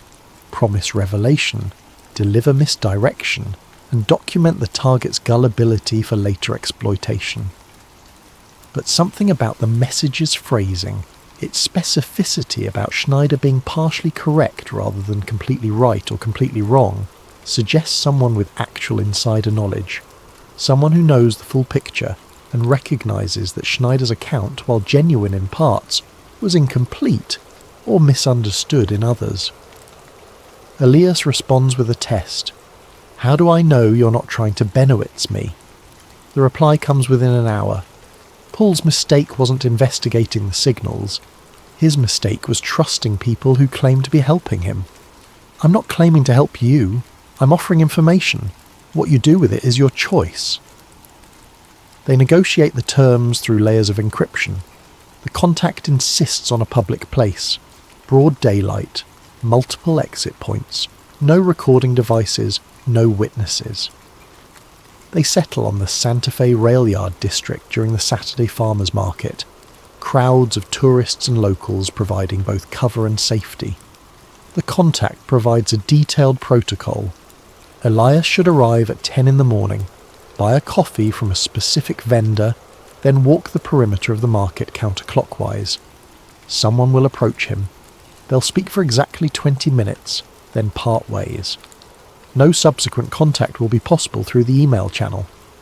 Elias spends the week before the meeting running through every scenario, every possible trap. He tells a friend where he's going, leaves detailed notes. In a safe deposit box, sets up a dead man's switch that will release his research if he doesn't check in within 48 hours. He's probably being paranoid, but paranoia and caution become indistinguishable when investigating subjects where people have actually died under mysterious circumstances. The Santa Fe rail yard on a Saturday morning is exactly what the contact promised. Crowded, public, impossible to control or monitor completely. Tourists browse artisan crafts. Families buy fresh produce. Musicians play for donations. It's aggressively normal, the kind of setting where clandestine meetings seem absurd. Elias buys his coffee and begins his counterclockwise circuit. He's halfway through his first lap when a man falls into step beside him, matching his pace exactly. The approach is so casual, so natural, that anyone watching would think they're friends who just ran into each other. The man is in his mid-60s, trim and precise in his movements, dressed in the kind of nondescript outdoor wear that's universal in New Mexico. His eyes are what catch Elias's attention, sharp, constantly scanning, taking in everything while appearing to focus on nothing. These are eyes trained by decades of operational awareness, by work that requires noticing threats before they develop. "Keep walking," the man says quietly. His voice is educated, with hints of East Coast upbringing softened by years in the Southwest. "Don't look at me directly. We're having a casual conversation. We're old acquaintances catching up. He introduces himself only as Robert, though everything about the introduction suggests this isn't his real name. It's a working name, chosen for this specific interaction, meaningless beyond this context. They walk through the market, weaving between stalls, Robert's eyes constantly tracking their surroundings. He identifies potential surveillance with subtle shifts of his gaze. A man in a parked car who's been sitting too long without buying anything. A woman with a camera who's taking pictures of people rather than produce, angles that could conceal directional microphones. I worked at Sandia National Laboratories from 1976 to 2008. Robert begins, his voice low, but clear enough for Elias to hear over the market noise. Materials Engineering Division. We did contract work for multiple agencies, DOE, DOD, projects I couldn't discuss even with my security clearance, projects that appeared on budget spreadsheets as line items without descriptions. He describes a career spent in the shadow world between acknowledged government programs and black budget operations that officially don't exist. Working on materials for projects he wasn't allowed to know the purpose of, shipping specialised components to locations he wasn't permitted to visit, signing non-disclosure agreements that turned his work into something he couldn't discuss with family or friends. In 1983, I was part of a team designing composite materials for underground construction, Robert continues. They pause at a fruit stand examining apples while they talk.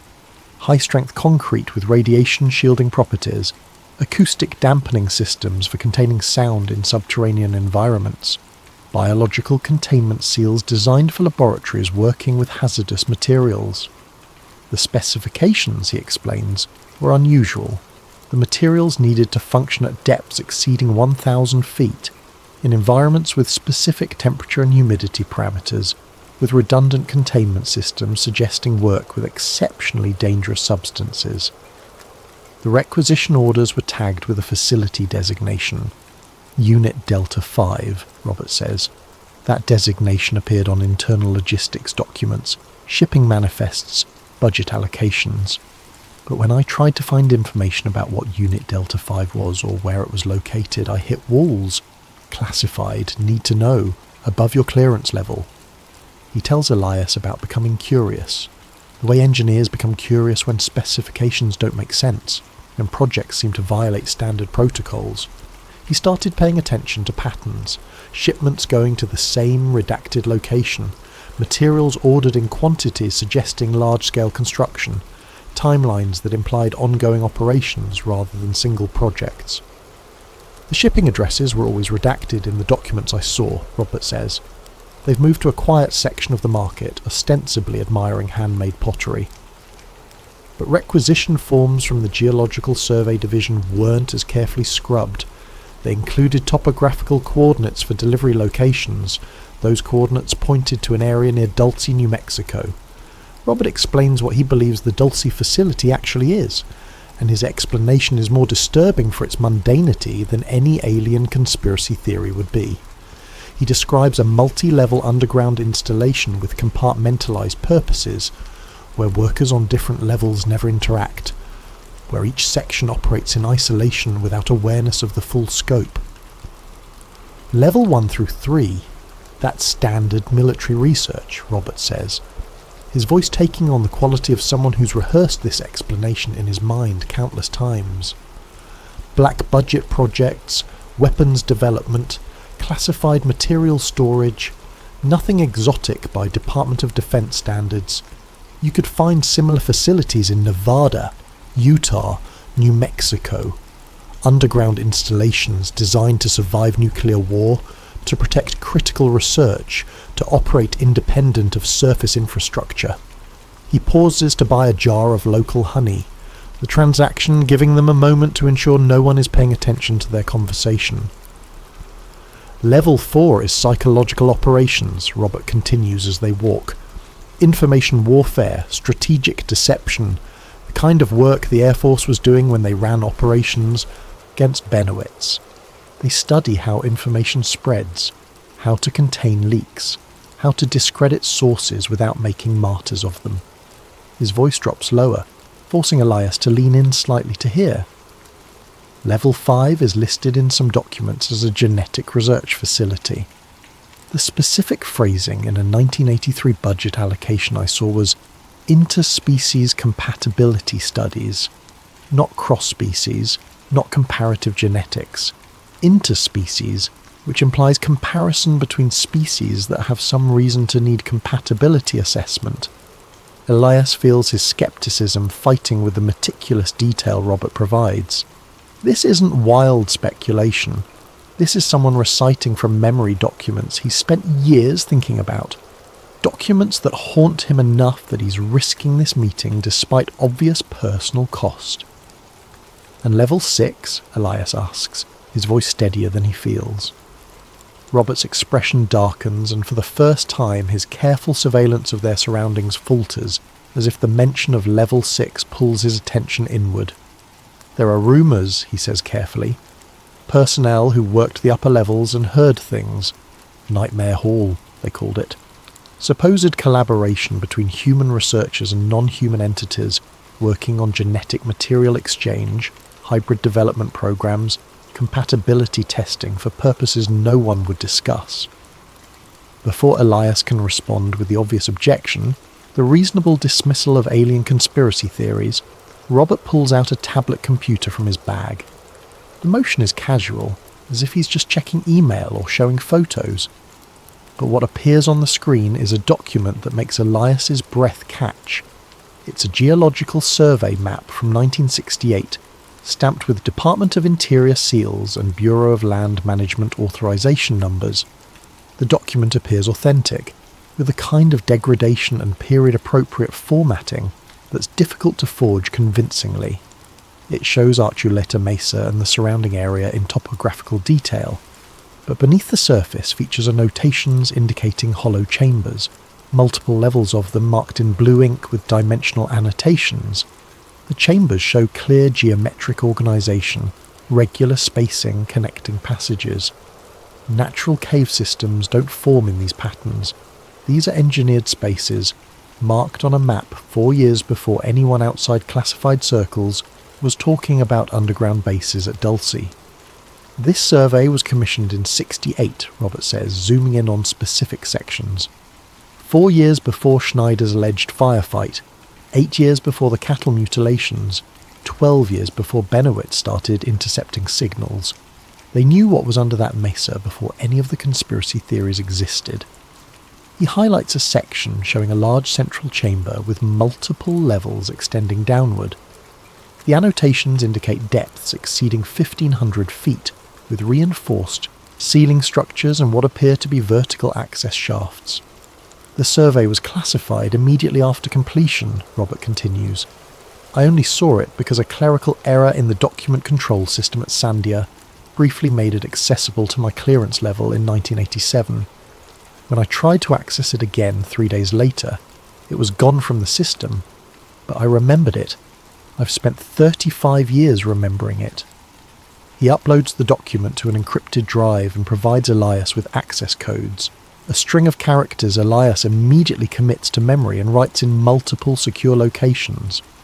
I'm telling you this because what's happening there, whatever it is, the public has a right to know, Robert says, his voice carrying the conviction of someone who's made a difficult ethical choice. But I'm also warning you, the people running this operation, they don't make mistakes. If you keep digging, they'll know, and they'll respond. Not necessarily with violence or obvious intimidation, but with something more sophisticated. They'll manage you, study you, turn you into data that helps them refine their containment protocols. Robert checks his watch, notes that they've been talking for exactly 18 minutes.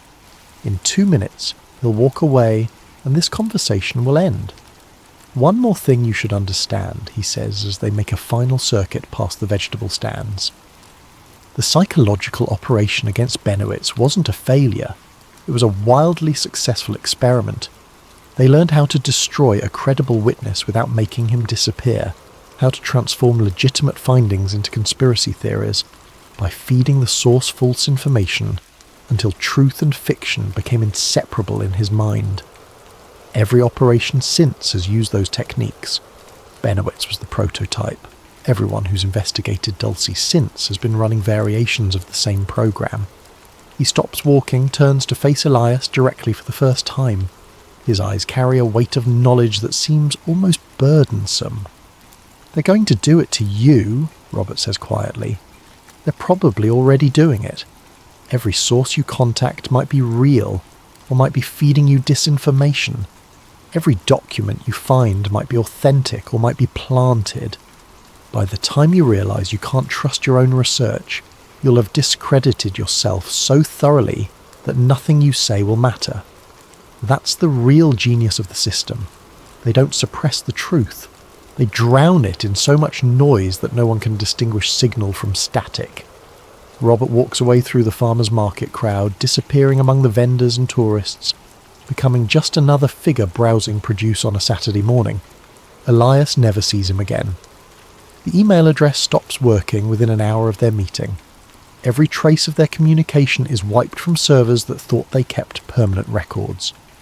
But Elias has the map. He has the coordinates. And he has a terrible certainty that everything Robert told him is true, which means everything that comes next is already anticipated, already planned for, already part of someone else's carefully designed response protocol. The question isn't whether he should stop. The question is whether continuing serves truth, or whether it makes him a willing participant in his own manipulation. He looks at the tablet, at the geological survey showing chambers that officially don't exist, and makes a choice that will define everything that follows. He's going to Dulcie. Act 3. The Descent into Archuleta Mesa. Meeting the Others. October 2022. Elias's research has consumed nearly a year of his life. His thesis advisor has stopped returning his emails. His graduate funding is running out. Everyone who cares about him thinks he's lost perspective, but he can't stop. He drives northeast from Albuquerque, watching the landscape shift from city sprawl to high desert to the imposing mesas of the Jicarilla Apache Nation. Dulcie sits in a valley, a small cluster of buildings dwarfed by the vast landscape and the looming presence of Archuleta Mesa. The town feels like it's watching him. Through local contacts, Elias arranges a meeting with Edmund Valdez, a former Jicarilla Apache tribal police officer who resigned abruptly in 1994 after 23 years of service. Edmund is now 71, living in a small house on the edge of Dulce proper. He invites Elias in with the wary hospitality of someone who's told his story before and not been believed. "You want to know about the night I stopped being a cop," Edmund says, pouring coffee with hands that still move with authority despite his age. "February 19th, 94. I responded to calls about earthquake sounds coming from under the mesa. Multiple witnesses, not tourists, locals, people who know the difference between thunder, drilling and something else." Edmund describes arriving at a trailhead near one of the old uranium mine entrances, long since officially sealed. The ground was vibrating. Not the rolling motion of an earthquake, but a steady rhythmic pulse, like massive machinery operating far below. We had seismographs at the station. They registered nothing, no earthquake, but I felt it through my boots. We all did. He shows Elias photographs, taken with a film camera, of scorch marks in cave systems near the mesa. The patterns are unusual, radiating outward from central points in ways that don't match lightning strikes or campfires. Then Edmund produces audio files, transferred from old cassette tapes to digital format. He plays one. It's the sound of deep, rhythmic humming, so low it's almost subsonic. Elias feels it in his chest as much as hears it. Recorded in 2003 by a geological survey team, Edmund explains. They were doing environmental impact studies, found this in one of the accessible caves, never released publicly. The team member who gave me this copy quit 6 months later. Wouldn't say why. But the most chilling evidence Edmund presents is a folder of missing person reports. Cases from 1981, 1989, 1992, all within a 15-mile radius of Archuleta Mesa. All officially unsolved. 2 were experienced hikers. One was a geologist. Another was a journalist working on a story about land use conflicts on the reservation. The FBI came for 2 of these, Edmund says, tapping the folder. Took the files, the evidence logs, everything. Said it was part of a broader investigation. We never heard anything again. Families never got answers. Edmund walks Elias to the door as evening settles over Dulce. The mesa is a dark silhouette against the sunset. I spent 23 years keeping people safe, he says quietly. But there's a boundary out there, invisible but real. Inside that boundary I couldn't help anyone. Nobody could. After that night in '94, after feeling whatever was moving under that ground, I realised I was protecting people from the wrong things. He looks directly at Elias. They run the base, not us. Remember that if you go looking. Breaking into the tunnel system. Elias spends 3 days hiking the area around Archuleta Mesa, ostensibly documenting the landscape, actually mapping old mine entrances against Historical Bureau of Indian Affairs surveys from the 70s. He finds what he's looking for on the 4th day, a ventilation shaft, partially concealed by collapse and vegetation, that matches coordinates from a 1974 mining safety inspection report. The shaft is marked on old maps as sealed, but the seal is clearly compromised, broken from the inside based on how the concrete is fractured. He waits until after midnight. The moon is a thin crescent, providing just enough light to navigate by without a flashlight. He's equipped with a small camera, a voice recorder, climbing gear, and a level of determination that overrides his better judgment. The shaft descends at a 40-degree angle. The walls show evidence of industrial drilling, clean and uniform. This wasn't natural cave formation. About 200 feet down, the shaft levels out into a horizontal tunnel. That's when Elias notices the air. It's moving. Not the stagnant air of a sealed mine, but a steady breeze coming from deeper in the complex. Conditioned air. Cool and filtered. He follows the airflow. The tunnel branches, connecting to what appears to be a much larger system. The walls here are reinforced with concrete and steel. There's infrastructure, ventilation ducts, electrical conduits, junction boxes with recent manufacture dates. This isn't abandoned, this is active. Elias moves deeper, his camera recording everything. The smell shifts, becoming chemical, antiseptic, like a hospital or a laboratory. The mechanical sounds grow louder, pumps, air handlers, something that sounds like generators in the distance. He reaches a junction where 3 tunnels converge. On the wall is a faded sign, military standard font. Unit D5, Joint Genetic Operations Center. Authorized personnel only biosafety level 4 protocols in effect. His hands shake as he photographs the sign. JGOC, Joint Genetic Operations Center. Robert's information was accurate. Then he hears voices. Footsteps echoing from one of the adjacent tunnels. Multiple people moving with purpose. Elias retreats, but the complex branches and he's disoriented. He takes a wrong turn and finds himself in a wider corridor with LED lighting and a large steel blast door. The door is marked D5 Primary Access. Security cameras rotate on mounts. Alarms begin to sound. Elias runs, adrenaline overriding thought. He crashes through the tunnel system, scraping against walls, his camera banging against his chest. He can hear pursuit behind him, coordinated and professional. He finds a side passage, squeezes through, emerges into what looks like a natural cave system. The sounds of pursuit fade. He climbs, finding another shaft, pulling himself up through darkness and panic until he emerges into cold night air. He doesn't stop running until he reaches his car, parked 3 miles away on a Forest Service road. He's violated federal property. He's documented classified infrastructure. He's crossed a line that cannot be uncrossed. The question now is what happens next. Act 4. The Capture and the Truth. Detained by unknown forces. Elias makes it 17 miles before the black SUVs force him off the road.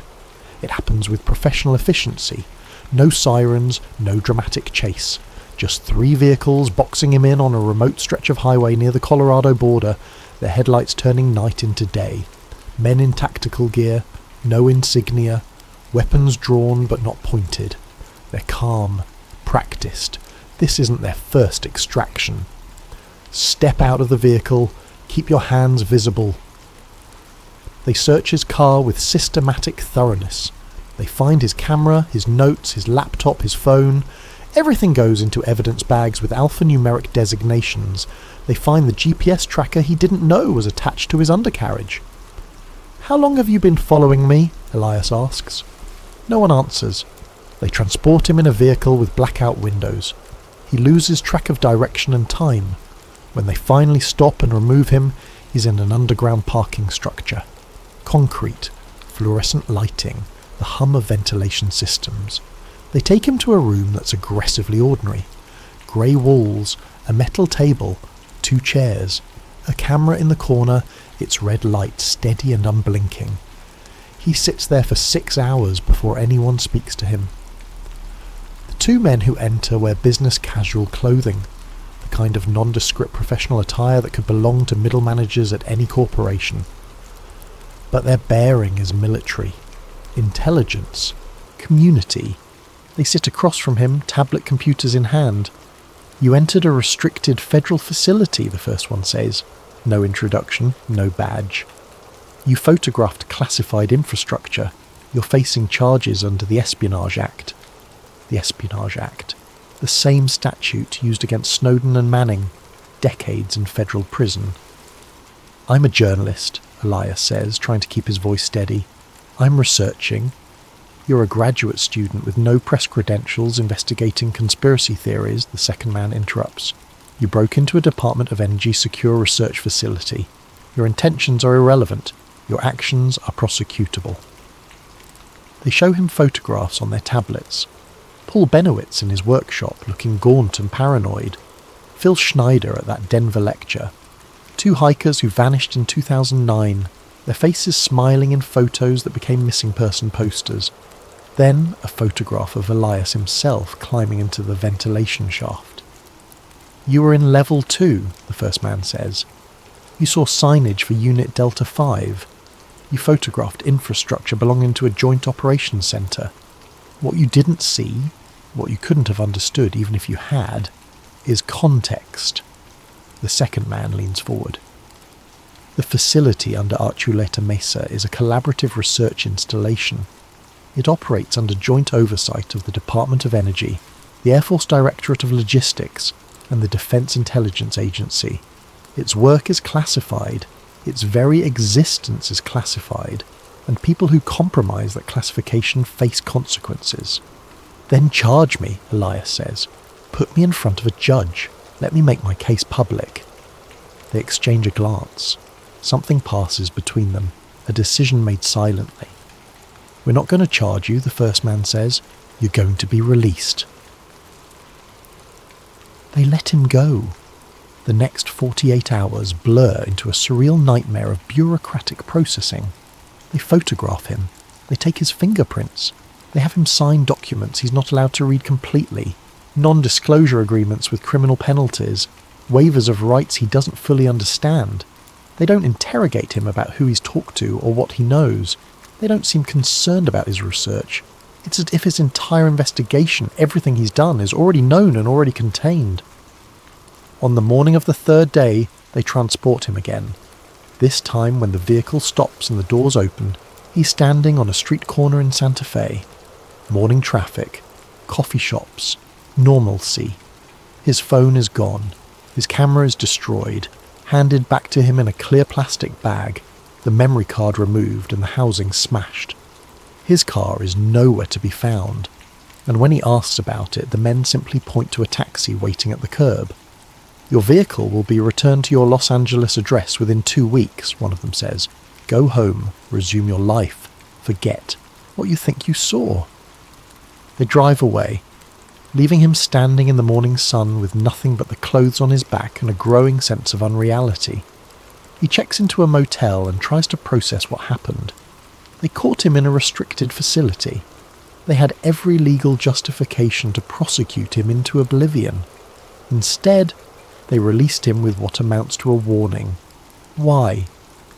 He searches his pockets, looking for his wallet, and finds something that wasn't there before. A small white card, unmarked except for a single line of text printed in black. Stop digging. You were in level 2. There are 7. 7 levels. He made it to level 2. What's below? Act 5. The information wore the cover-up machine. Back in Los Angeles, Elias tries to rebuild his research from memory. He creates new anonymous accounts.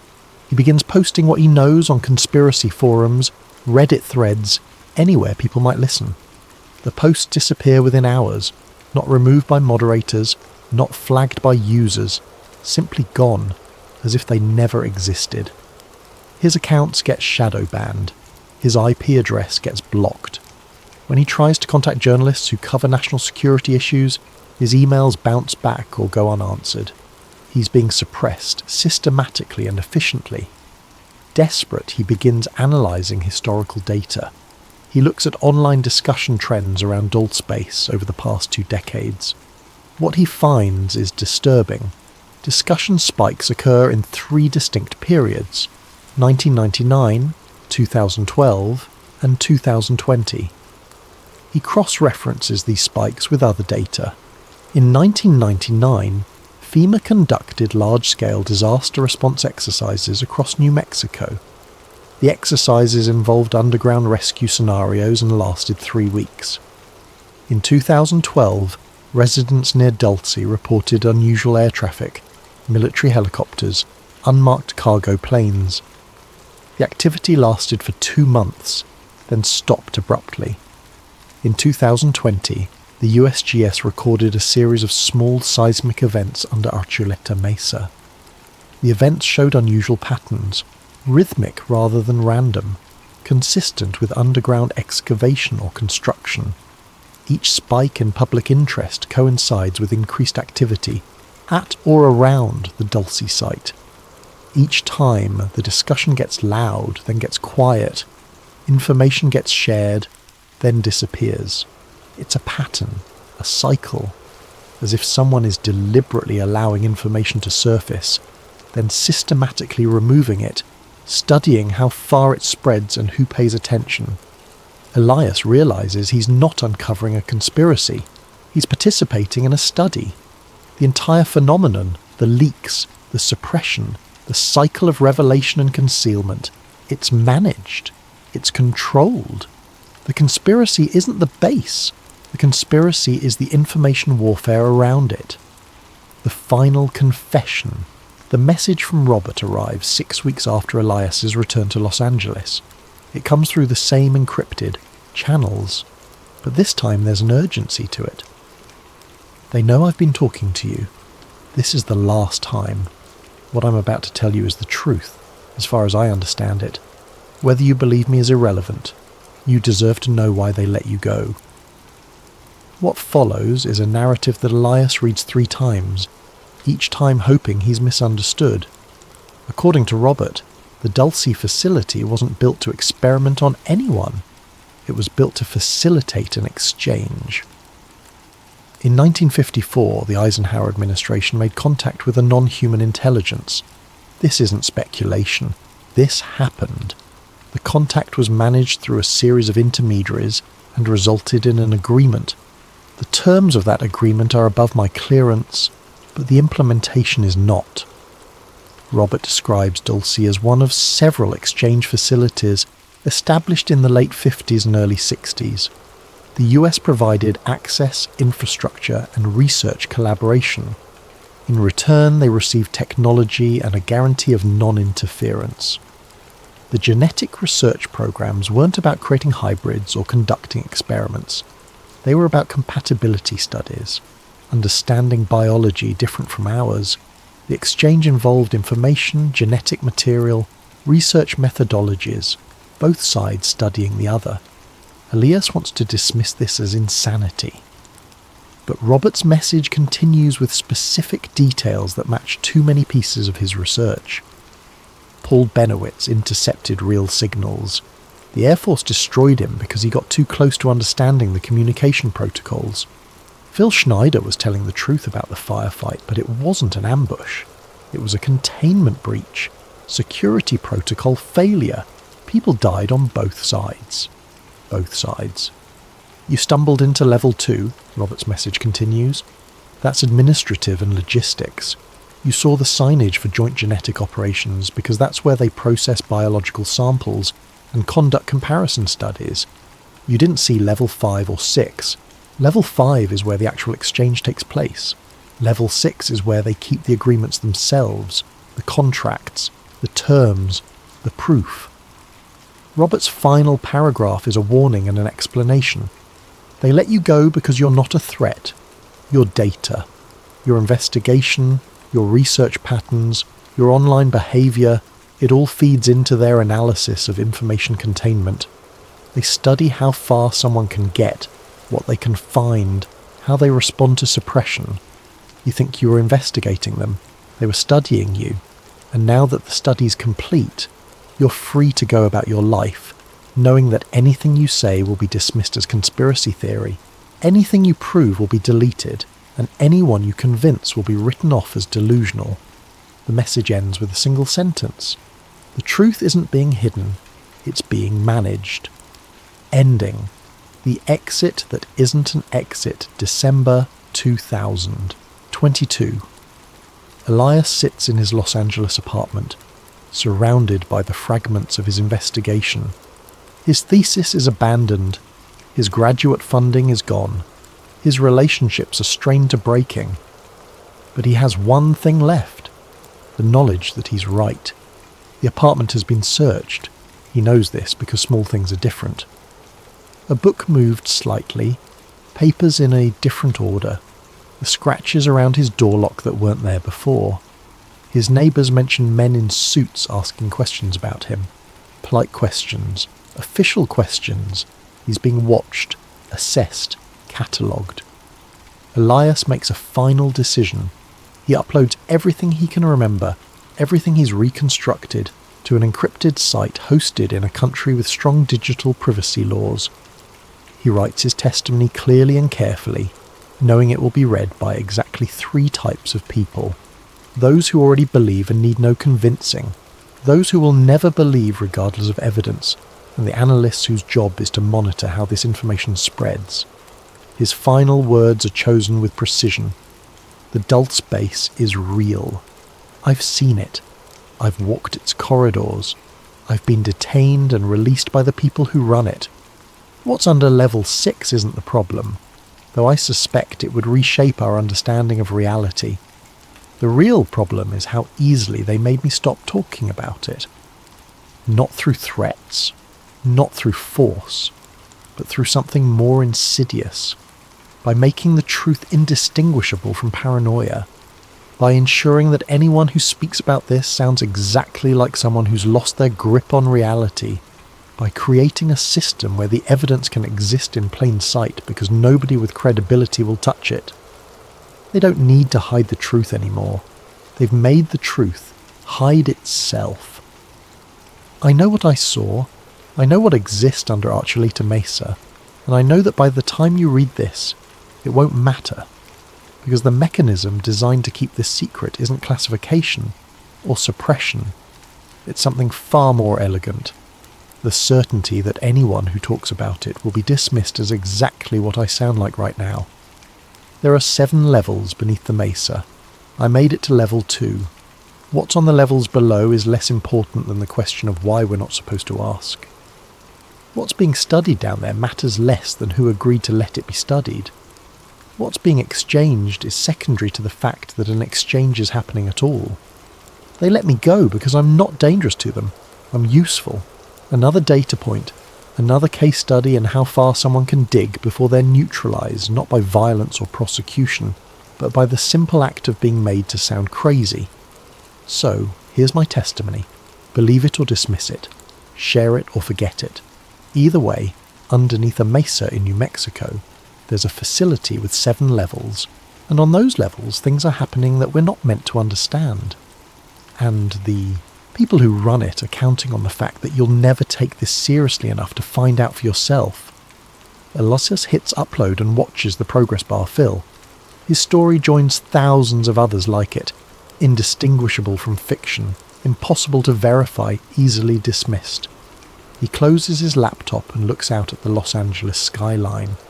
Somewhere beneath the ground in New Mexico, machinery hums, research continues, agreements are honoured, and the world goes on, blissfully unaware or deliberately ignorant, he's no longer sure which.